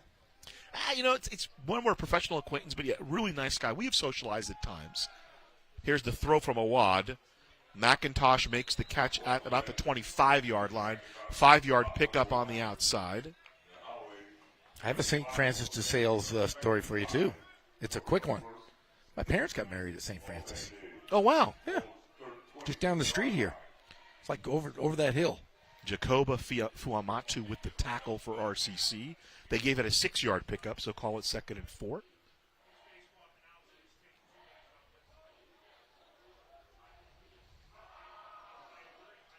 Here's the run on the right side. That's Ralph Akechi up near a first down, and they'll move the sticks. He got it. Akechi has been pretty good as well. Looks like they're starting to heat up a little bit, getting some chewing up some clock here. Tackle on the play by Itu Sakona out of Rancho Cucamonga for RCC. Third quarter, 24-13. Another look at the play. 24-6 in the first half. Antonio Lima actually got in there as well. Golden West open with a score here in the second half. Here's the completion to John Scholl with a nice little dance. Gets some extra yardage into RCC territory. They'll mark him out at the 46-yard line, so a 24-yard pickup on the play. Yeah, great play there. Great spin move. One thing they got to teach you got to tackle. You got to get after it. You don't go for the ball. You go for the man. Caleb Dochnall, he's out of Marina High School in Huntington Beach. 1st and 10. Call it the 47. Running outside Akechi. So Akechi up to about the 43, another 4 yards on the play. Second down coming up.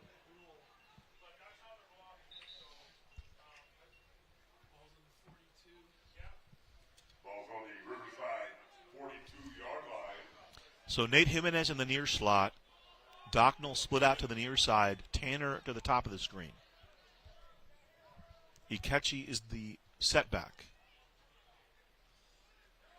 Awad, that throwing the fade out there and incomplete. True Tanner was the intended receiver.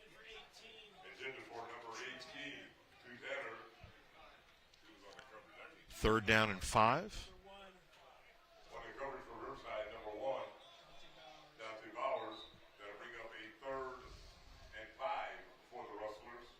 Interesting strategy. Despite the 2 big plays, Jeff, James Cook electing to maintain the man coverage on the outside. And showing a lot of blitz, too. I mean, that could be dicey. Third down and 5. I think they're bringing the house. Here they come. Line is the 42. Awad gets it out of his hands, incomplete. John Scholl was the intended receiver.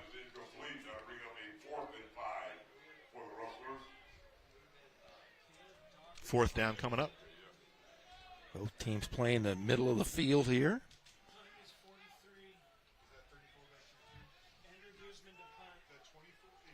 Guzman back on to kick.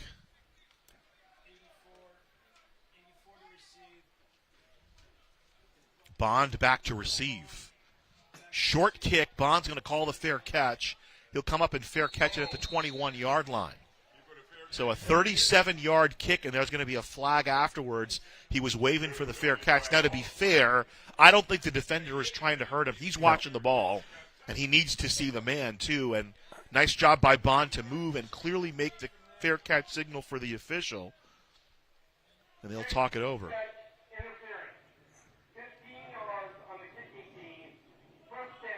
Yeah, that was just inertia. I think if you're a defender, you're tough to stop there. Like you said, he pulled his arms back. So Guzman, 2 previous kicks, was averaging 36. So about, that was a 37-yard kick. And then you tack on the 15. You put it up to the 35-yard line. 1st and 10 RCC. Bancoli diving over the 35 to about the 36-yard line. The big boys in the middle of the line for Golden West making the tackle. Buddy Segayo, sophomore out of Mater Dei. Brogan Diassi helping out too. 2-yard pickup. 2nd and 8 from the 37. Campbell split out to the near side. Near slot, Ernest McDaniel. But here's the give to Bancoli. Picking his space. Dancing up over the 40. Bancoli, a little bit of a different runner. Wants to get outside. He wants to do some juke moves. 6 yards on the play. This time he'll go right up the middle. Runs into Diassi, keeps his balance, still driving. Looks like he got the first down. Great run. Great athletic move as he's going to come out. So move the sticks up. Good individual effort there by the tailback, Ayinda Bancoli. Bancoli out of L.A., Culver City High. Not typically in the recruiting range of Tom Kraft. Play action. Looking over the middle. Complete. Making the catch, Ernest McDaniel, down inside the 30-yard line. They'll mark it right at the 30. 25-yard pickup. Well, I've told you how much I like watching receivers catching the ball in the middle of the field. Football has changed, like I said, so much in the last 20 years. That is a great play to go down the middle. McDaniel out of J. Sarah in Gardena. Sarah Gardena, I guess. There's also the J. Sarah down in OC. Barton dancing. Barton under pressure, looking deep. And reeling it in and making an incredible catch inside the 5 is Jesse Campbell. He reels it in at the 1-yard line. 29-yard completion. Barton with a great job buying time with his feet, Jeff. And what a catch by Campbell. Tempo for the Tigers. I think Strong had the touchdown. They schedule, I didn't even see them signal a touchdown, but it's a touchdown. Quick play, tempo by the offense and Tom Kraft. And they punch it right down the field. Drive started at the 35, 65-yard drive. And here's Jeff's new buddy, Gabe Panikowski. Oh, Gabe.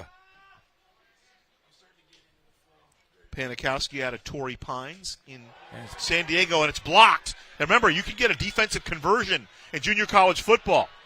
Scooping it up, it's Marquise Brown. This could be 2 points for the Rustlers. Brown to the house. So defensive conversion for Marquise Brown and Golden West. And it's 30-15. Wow. So a 3-point swing. It was going to be 31-13. First PAT miss on the year for Panikowski, and Brown matriculates it to the other side of the field. That's the first time I have seen that live, I think, ever.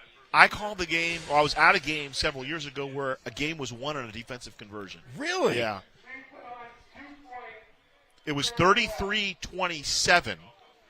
One team scored a touchdown. Kick was blocked, under a minute to go, and you look at Marquise Brown high-stepping it. Hillsboro, Oregon product, Liberty High. And Diassi with the block. So an interesting change of events. And now, after scoring the 2 points, they get the ball back. Now, Golden West was pretty good at blocking kicks last year. In fact, I think they may have blocked a kick. I'm trying to figure out here. They blocked a kick against RCC? No, I don't think they did.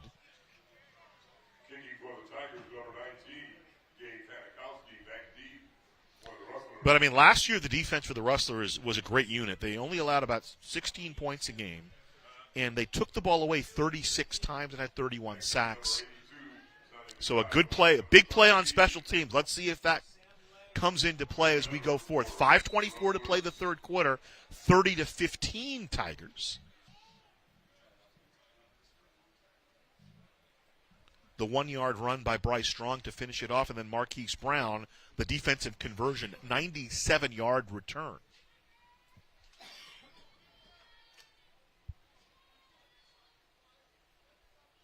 Panikowski can't be happy about that. Booms the kickoff. And here's the return by LeBeer. And has a little bit of room. And brought down to the 34-yard line. Tackle for RCC, Blair Silvia Viella. And he is from, it's fitting, from Lahaina in Hawaii. So obviously, talk about the Maui wildfires. Oh, yeah. Hopefully no issues for him. I mean, obviously there are many issues, but hopefully nothing too serious for his family, and hope they're okay. Now, is this a water timeout? What is...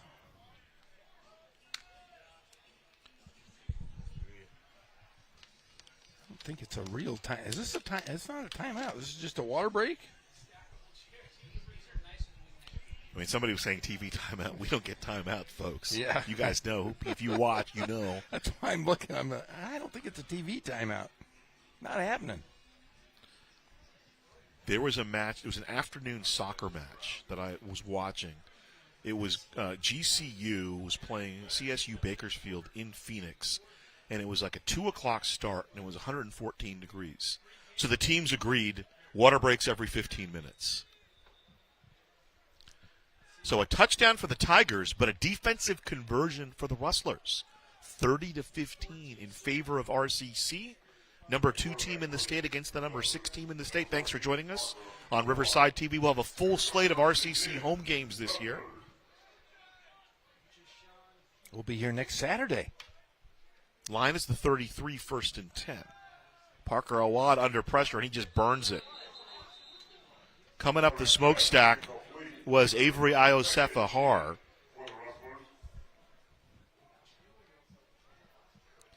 And Awad wanted no part of that. He just grounded it.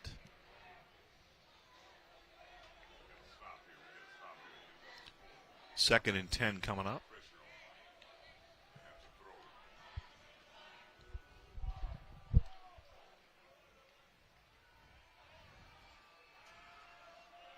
Looking down the field is Awad. Running deep is Tanner. They still taking their shots, Jeff. They've had success with a couple of them. They had the 35-yard touchdown and a 55-yard completion earlier.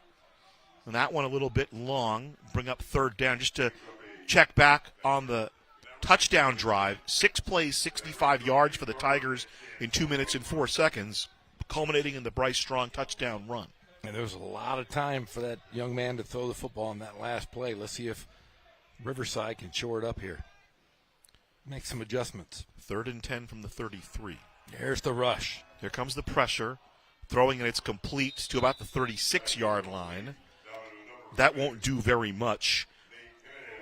Jimenez with the catch. He's out of Centennial, so he's an Inland Empire kid who went to play in Huntington Beach. 4-yard pickup. It's 4th and 6. Punt team out for Golden West. Good pressure there. The big fella Isaiah Bogar getting in there for some pressure. Good job by Awad, though, to get the ball away. Good coverage by RCC. And here's the punt team on. Andrew Guzman's been a busy guy today. 4th kick, and this one going to be a little short. Will bounce at about the 47, and they'll let it roll. It'll roll dead inside the 40 at about the 37-yard line. So 27-yard kick, no return, and that's where RCC will tee it up.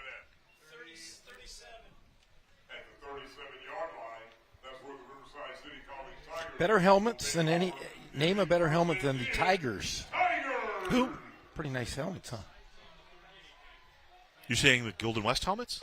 No, the Tigers. Tigers have nice helmets, yeah. I love the helmets. The Rustlers, that's a cool name, but I don't know about the helmets.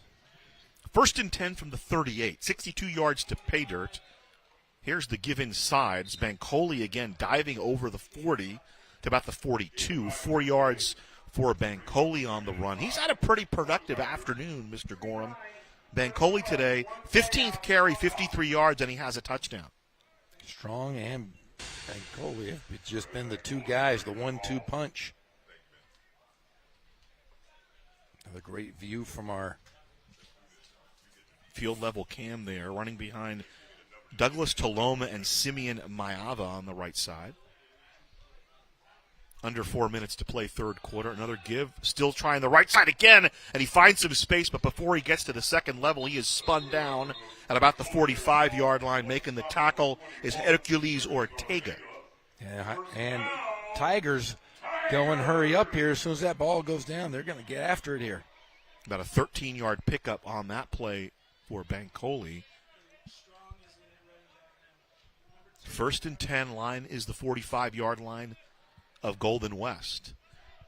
So after a little bit of disappointment on that defensive conversion on the missed PAT, Tigers coming back down the field. Barton over the middle. Nearly Connor May there. Between two defenders, that would have been a good play for somebody to jump the route, but May couldn't quite reel it in. Incomplete, second down.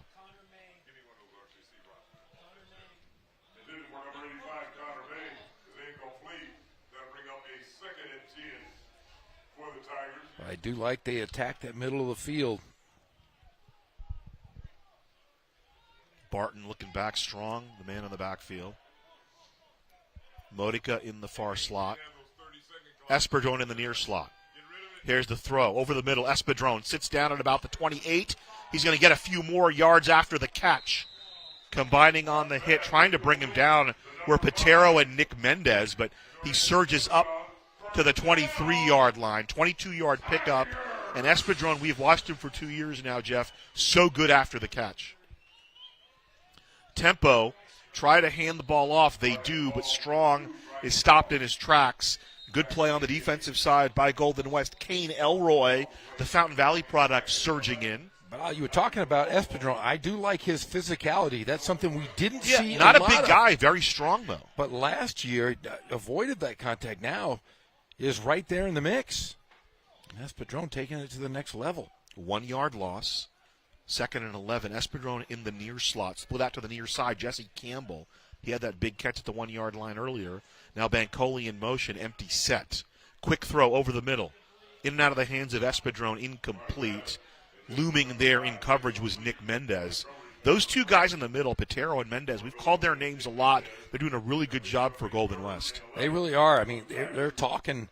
Definitely you can hear them from up here. They want to know exactly where Esperdron is.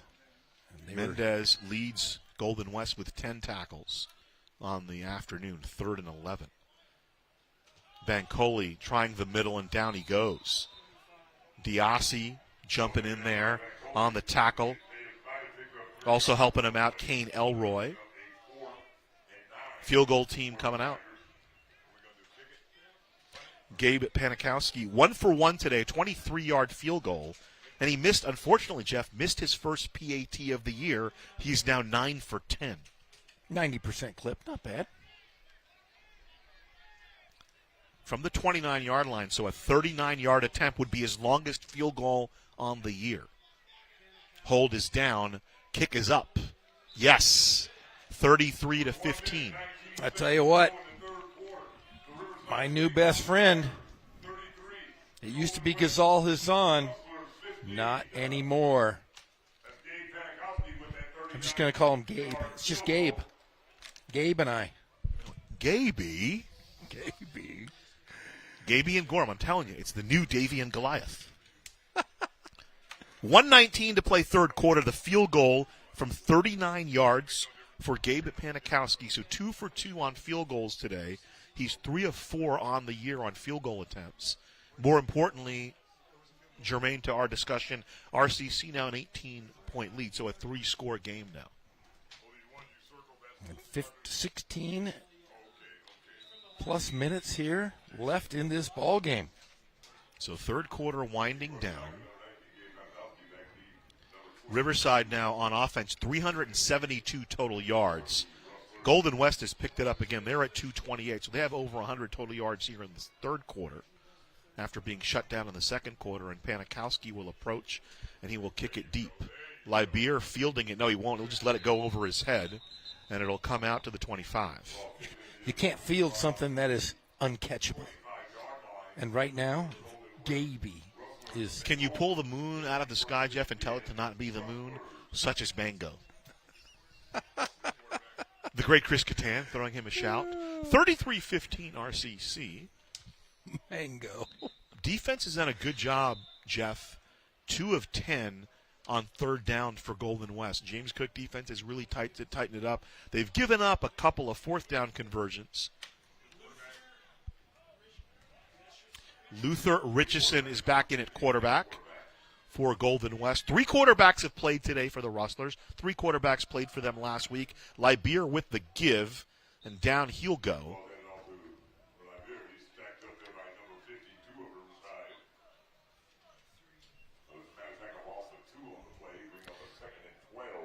Tackle on the play, A2 Sakona. Sakona, the sophomore out of Rancho Cucamonga, makes the hit. Ball back to the 24-yard line, 2nd and 11.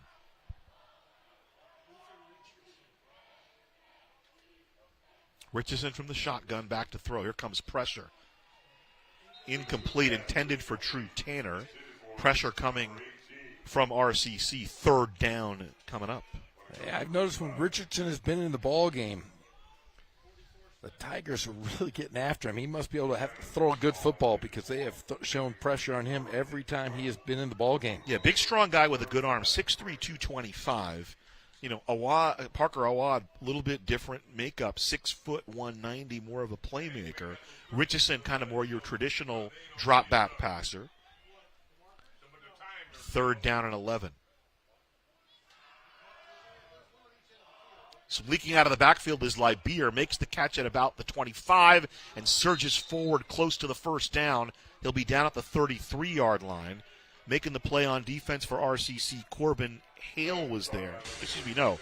That was Quaylen McQueen. I apologize. Multiple numbers for the Tigers. And they'll bring the punt team out on 4th and short. So Andrew Guzman, again, gets an opportunity for Golden West. Guzman today 4 punts, averaging 30 yards a kick. Long kick being 40 yards. And Bond back. Bond standing at the 37-yard line of RCC. And the 3rd quarter comes to an end here at Wheelock Stadium, 33-15 in favor of RCC. And the Tigers came out. I mean, they gave up the blocked PAT, but this has been a defensive battle for the Tigers, and they've really kept this win. I mean, Tigers putting up 33 points, no slouch, but only giving up 15 to this Rustlers offense. Pretty impressive so far by Coach Cook and the defense. Yeah, through 3 quarters, 372 yards for Riverside, 236 for Golden West. Passing yardage 168 for the Tigers, 197 for the Rustlers. The big difference is on the rushing side. Riverside has rushed for 204 yards. Golden West just 39, and that was a big thing. You know, last year with Jake Retzlaff, sometimes Tigers became a little bit over reliant on the pass game, and it worked out. Obviously, they didn't lose a game until the state final. But you know, Tom Kraft, he's a coach. Those things bothered him, and now the running game looks like it's getting going for RCC. Well, if you can run the football, you know now, especially, it's a thrower's game. But if you can run, it definitely changes the complexity of your team. So Bond out of San Diego, a freshman out of Cathedral Catholic. Guzman out of El Modena in Orange County. A lot of the roster for Golden West obviously located in Huntington Beach, so they're going to get a lot of OC kids. Angles the punt. Bond over there will call the fair catch at the 33-yard line. So a 30-yard kick right on the average for Guzman, and the Tigers start at the 33. And how many times we talked about it? I mean, it's different at this level. It's a higher level of football, but catching the punt. Go catch the punt. That's all we ask you to do. Like I said, you are now the proponent of catching punts. I like a long return as much as the next guy, Jeff. But from a strategic field position standpoint, you want to catch the punt. 1st and 10 from the 34, the give right up the middle. And twisted down is Strong. So 4 yards on the play. Bottom of the pile, Nick Mendez. Top of the pile, Davis Thacker making the tackle for Golden West. We've talked about how great a game manager Tom Kraft is. He's got 14 minutes to play with here. Strong will try the middle again. Get the 1st down. Ridden down on the play.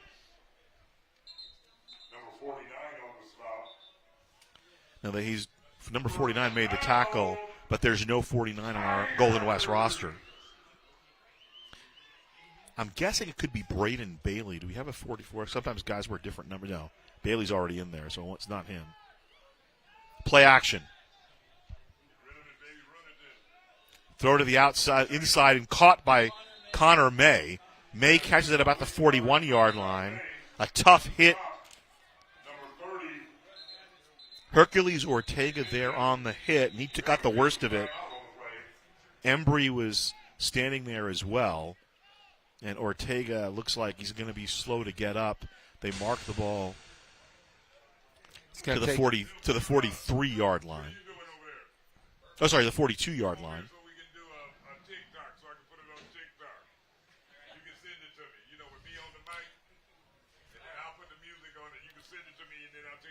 So 1st and 10 from the 42. First catch for Connor May. May had a catch in the win last week. 1 reception for 5 yards. They've targeted it about 3 times today, Jeff. They have. I'm just concerned about is this Hercules? Ortega, yes. It's young Hercules Ortega.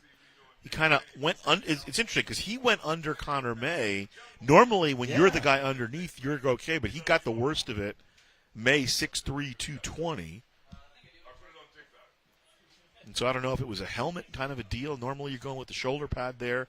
13:43 to play in regulation here. 33-15 RCC on top of Golden West. Couple of ranked teams. It's still early. I don't know that rankings mean anything right now, Jeff. They really don't, especially at the community college level, because you have turnover every single year. You only have these guys for 2 years at tops. Nice to see Hercules Ortega walking off under his own power with the Golden West Sports Medicine staff. Now he's starting to jog, probably just a little stinger there. You see him kind of getting the circulation going in his right arm. So good to see that, not a serious injury. And a first down for RCC. It took a Herculean effort to get up. Very good. For Hercules.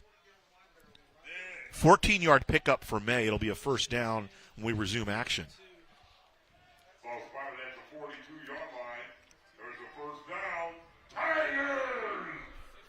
Barton so far, well, here's the give and whistles and flags. Barton so far, Jeff, 19 of 25, 236 yards and a touchdown. False start on the Tigers. I will say this, though. This is a more, as they get the penalty, they're a more disciplined team that we've seen in the past here from Tom Kraft teams. I don't know if the sample size is enough, but for today, you're right. Yeah, I mean, they've been pretty mistake-free. I should say the goofy penalties have not existed today. Bancoli veering to his left side, inside the 30, and then shoved out of bounds there. Marquise Brown, the first man over, gets inside the 40-yard line, about the 39. So 8-yard pickup on the play. But more important than Barton's impressive numbers, for a second straight week he's been impressive. Threw for over 300 yards last week, 9 different receivers. Wow. That's a great stat line there. Of course, got to talk about the big boys up front. Perry, Tuiasa, Sopo, Ampudia, Taloma, Mayava. Bancoli right up the middle. Twists down to about the 27. 12 more yards for him until he's stopped by Marquise Brown. Sticks move up for RCC. The clock is moving.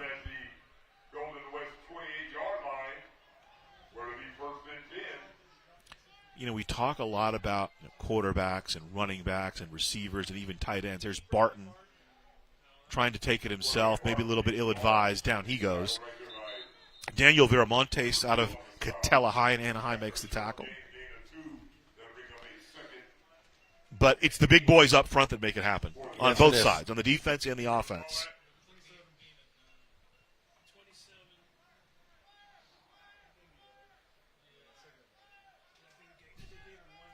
Holloway to the top of the screen. Split out to the on the far slot is Ernest McDaniel. Strong the lone setback, and he'll bounce it outside. Now he'll cut it back inside. Nice little move. Here comes a flag in. He gets down to the 20-yard line. And we'll see what the flag's all about. Yeah, great move. If it's in the backfield. Let's see here on the replay. Watch the cut inside there. Nick Mendez, pretty sure-handed tackler, made him whiff. Holding, though, on RCC.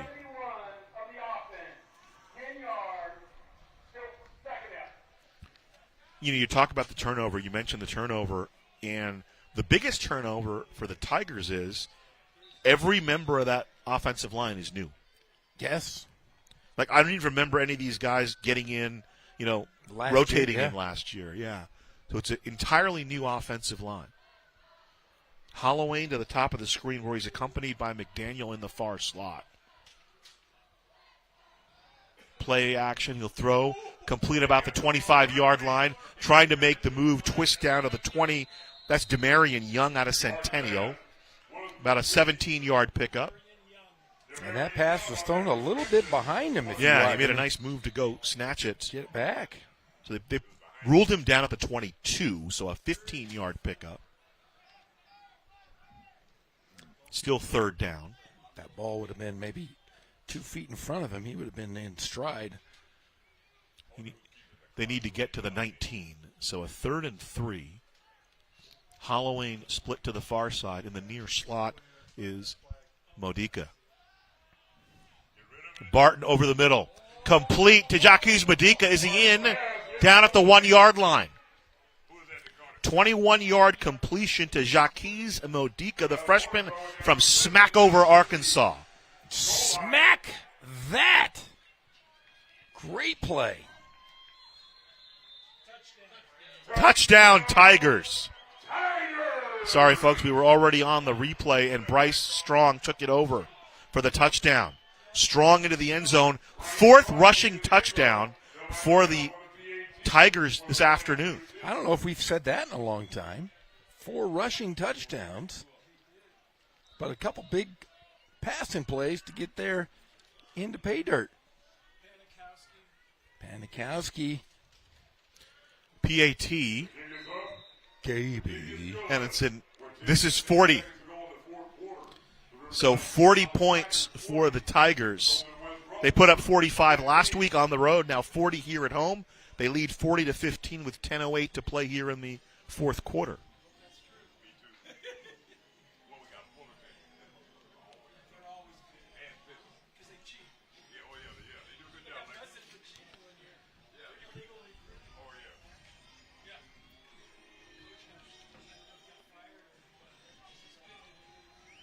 So Bancoli with a rushing touchdown, Jeff. Barton with a rushing touchdown. 2 rushing touchdowns for Bryce Strong. Barton has thrown the 5th touchdown, and then a couple of field goals.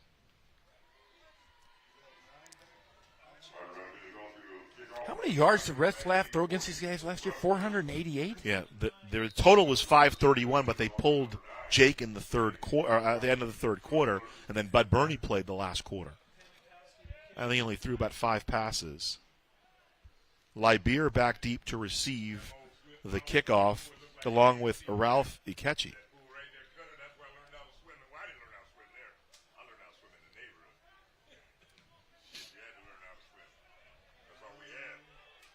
Panikowski has it fielded by Ikechi, getting outside. Up to the 35, outside of the 40, and finally escorted out there over the 40-yard line. Well, Ikechi has a lot of all-purpose yards. He's been great for special teams. I had a couple highlights. Marcellus Linton and Penny Masiva combine on the hit. Little Vista Murrieta and Lake Elsinore action.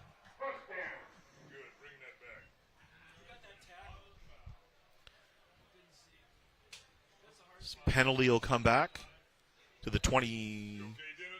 They'll mark it from the 25 where the foul occurred. It'll be a 10-yard mark-off back to the 15. So 1st and 10 from the 15.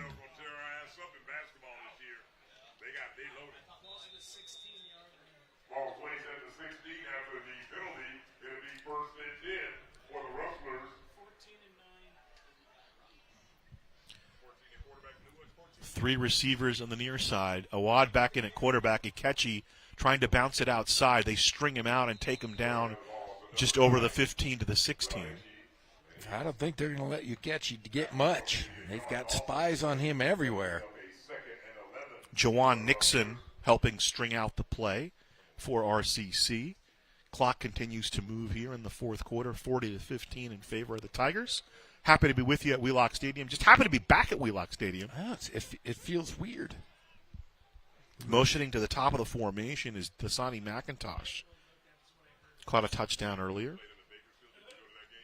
Awad to Akechi.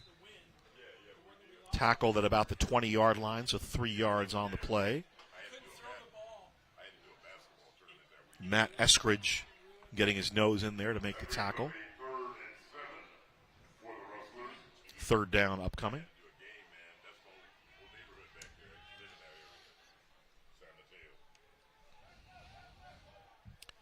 Burdick to the bottom of the screen. McIntosh in the far slot. Awad throwing for McIntosh, complete to the 21-yard line. Escorted out of bounds by Edward Gills for RCC. 4th down. Another great defensive series here, and Tigers could have the ball in great field position here. And the defense, we mentioned it, has really tightened it up. They gave up the one play here in the second half, the long touchdown to McIntosh, but just 2 field goals in the first half, and the other 2 points are on a defensive conversion. Which is pretty rare. Like Very you said, rare. It's the first time I've seen that live. Bond standing at the 43. Guzman will punt it away. 6th punt for Guzman. Puts his foot into it. Fielding it at the 50. He'll let it go over his head, and it'll bounce and maybe get another 10 yards. So down at the 38-yard line. So a 40-yard kick, so probably another 10 yards gained by the ball bouncing over Will Bond. And still good field position, though, for RCC from the 38-yard line. 7:59 to play in this one. Upcoming schedule, we'll have the El Camino game next week. Then we got Grossmont for you, Saddleback and Fullerton, and hopefully some playoff action. That game against Mount San Jacinto should be a good one. Different division for RCC. You'll see their league games. Grossmont, Southwestern, Saddleback.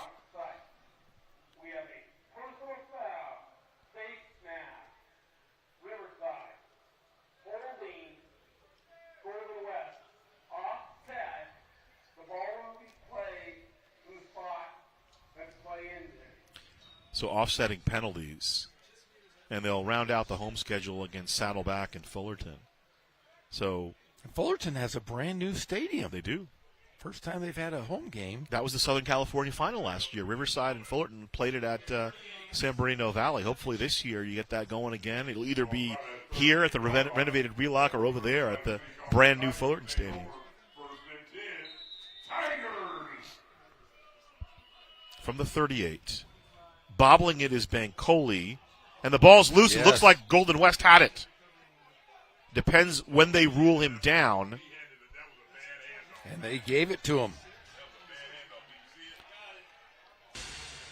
So let's look here at the handoff and see. Recovering the fumble for Golden West, Cayman Sue, the sophomore out of Mililani, and a turnover. The first turnover by RCC, the Rustlers converted into 3 points. And then the turnover by Golden West, the Tigers converted into 3 points. The last touchdown drive for RCC, Jeff, 9 plays, 66 yards, and 4:45. That was the Bryce Strong 1-yard run at the end of it. 1st and 10 from the Tiger 38. Parker Awad, the quarterback, back in for Golden West. Play action, throw to the outside, incomplete. Overthrew Caleb Dochnall. Sweeney on the coverage for RCC out of Paris High. Kind of towards where you live, Jeff. Out towards the when you head to Menifee, you got to pass Paris. Got to drive through Paris. 2nd and 10. Oh, look at that camera angle. The heat, 100+ degrees today out there. Pete running outside. Eskridge is going to tackle him, maybe a yard on the play. Wow, look at that, Gazal. Jay-Sean Pete. Yeah, you can see the heat. So we were down on the field before the game. It was well over 100 degrees, and then you probably add, 8 to 10 with the turf? Yes, at least. I think at halftime they announced it was 97 in the press box here. 3rd down.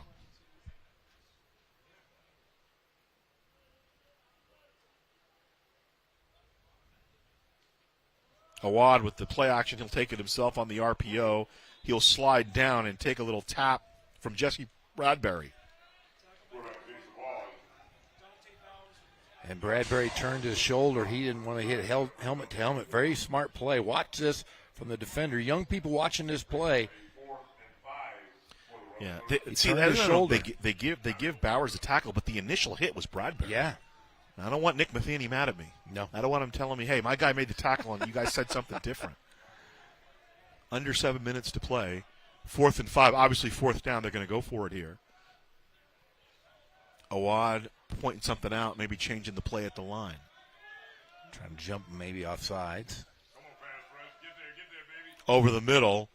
Great nice catch. Laying out and making the grab for Golden West. It'll be a first down. Jonathan Smith out of Orange High. The coverage was Dante Bowers for RCC, and the sticks move up for the Rustlers. I mean, that is a rocket thrown and a phenomenal catch there. 14 of 27 through the air now for Awad. Line of scrimmage now the 16. Throwing deep. Made the catch, but out of bounds. And that's the same play we saw in the third quarter. Over the top, hitting that corner in the end zone. Tyler Hampton reeled it in, but he was beyond the boundary. The 6'4", 225-pound tight end out of Edison. So those two, meaning Awad and he, have some history playing in high school together. 40-15 still. Incomplete pass stops the clock with 6 minutes straight up remaining in this one. 2nd and 10 from the 17 of RCC for Golden West. Out of the backfield to Pete, and Pete tackled immediately. Nice play stepping up. That was Dante Bowers making the play. Dante Bowers with the stop for Riverside. That'll bring up a third and 12. So they lose a couple back to the 19-yard line. Ball's at the Riverside 19-yard line. There's a big play if you're Riverside. Try to keep them from getting even 3 on the board here. Make a stop. James Cook's defense doing a pretty good job. 3rd down. Awad to Pete out of the backfield and incomplete. 4th down coming up. They're in 4-down territory anyway. Number 32 on that coverage. Adrian Wade. That'll bring up a 4th and 13. 4th and 12, correction. So 4th down coming up.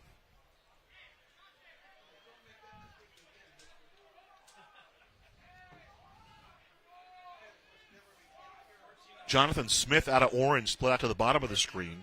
And your far slot is Nate Jimenez for Golden West. Awad to throw. Here comes the pressure. Bearing down, he gets away from the first wave. He'll fling it up into the corner of the end zone. Hand fighting going on. Incomplete. Intended receiver in the corner of the end zone for him was Noah Burdick. Ball over on downs to RCC. They'll take over at the 19 with a 40-15 lead.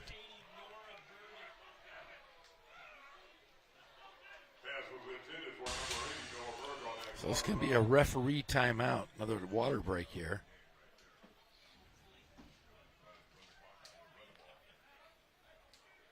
Awad elusive there. Bowers in the coverage. Just overthrown. All 3 of these quarterbacks have pretty solid arms, though.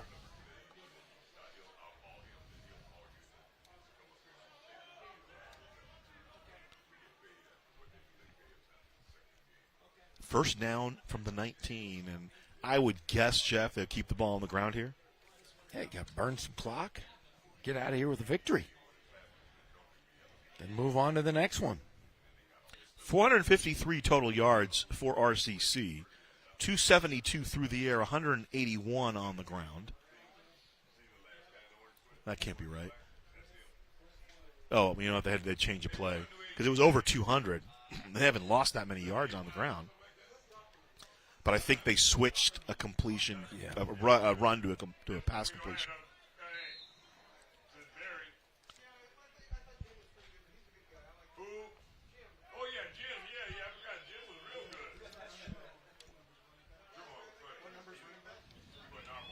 New quarterback in for RCC. Here's the give to Donovan Harvey, and he'll go down at the 20-yard line after about a yard gain. The new quarterback for RCC is Brady Jones. Jones, a freshman from Vista Murrieta. When I talked to people earlier in the summer, I was getting a look at the play.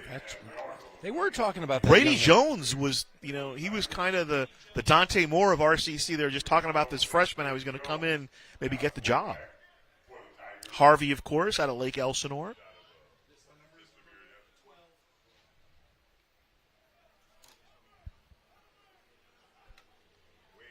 Top of your screen for RCC is Corbin Hale out of Orange. Went to Whittier High, and again, Harvey up the middle over the 25 to about the 27-yard line. Tackle on the play made by Daniel Viramontes for Golden West College. Clock continues to move, and that's all they're interested in at this point. 40-15. Tigers pretty much controlled this one. It was 24-6 at half. There was the opening drive that came out where they completed the touchdown pass, and after that, pretty much the defense stepped up for RCC. You got to tip your cap to them. I want to say, the defense was really the catalyst that got this offense going. I mean, after 15 minutes, it was 3-0. And in fact, Golden West scored the first 6 points of the game. They'll move the sticks. Ball up to the 30-yard line. But as we know, football is all about adjustments. And I'll tell you, Coach Cook, Coach Kraft seem to have it dialed in here early. Both very good at what they do. And I do mean this. I think this is one of the most disciplined RCC teams we've seen early in the season, I should say. And they're not doing this against some also-ran competition. Golden West is a very good program, 9-2 last year. They won big last week. Crockett with the carry out of Ayala High, Cartersville, Georgia product. Now, I wonder, is his hometown Cartersville and he played at Ayala in Chino, or is I got to say that's I got to look that up now. First game for all of us. I got to get more information. Yeah, we don't have our books. Normally we have a book. We can read about everybody. Well, I'll take that. Not to give excuses, but we had the whole drama of my laptop crashing. So I had 5 games to do this week. Had to do them all by hand, Jeff. Looking up information on my phone. Not that anybody cares. Here's Crockett again, slamming into the right side of the line. First tackler to him for Golden West was Christian Patero, the modern-day product. Then some help showed up as the clock continues to move. Under 2 minutes to play in the first half. But, getting back to Golden West, they're a great program. They're obviously ranked in the state and the national polls coming into play today. And so a pretty good win for RCC to put in the notebook.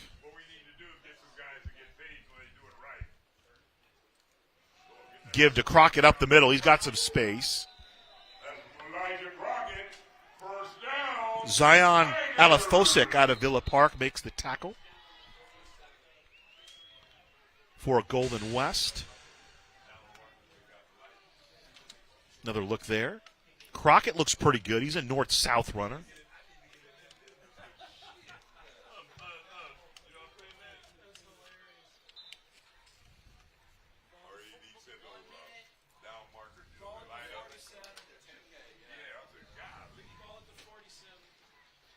Under a minute to play. Tigers will be content to run the play clock down as far as they can. In fact, they're going to take the delay here. Play clock, they call a timeout as the play clock runs out. 54 seconds to play. What are your early impressions here, Jeff? Like I said, I think the biggest thing for me is how well disciplined this RCC team is. Tom Kraft always has great athletes. Big-time players that, when they come back, it's a maturing process for a lot of these guys. But I think this is the most mature ball club we've seen of Tom Kraft in recent time.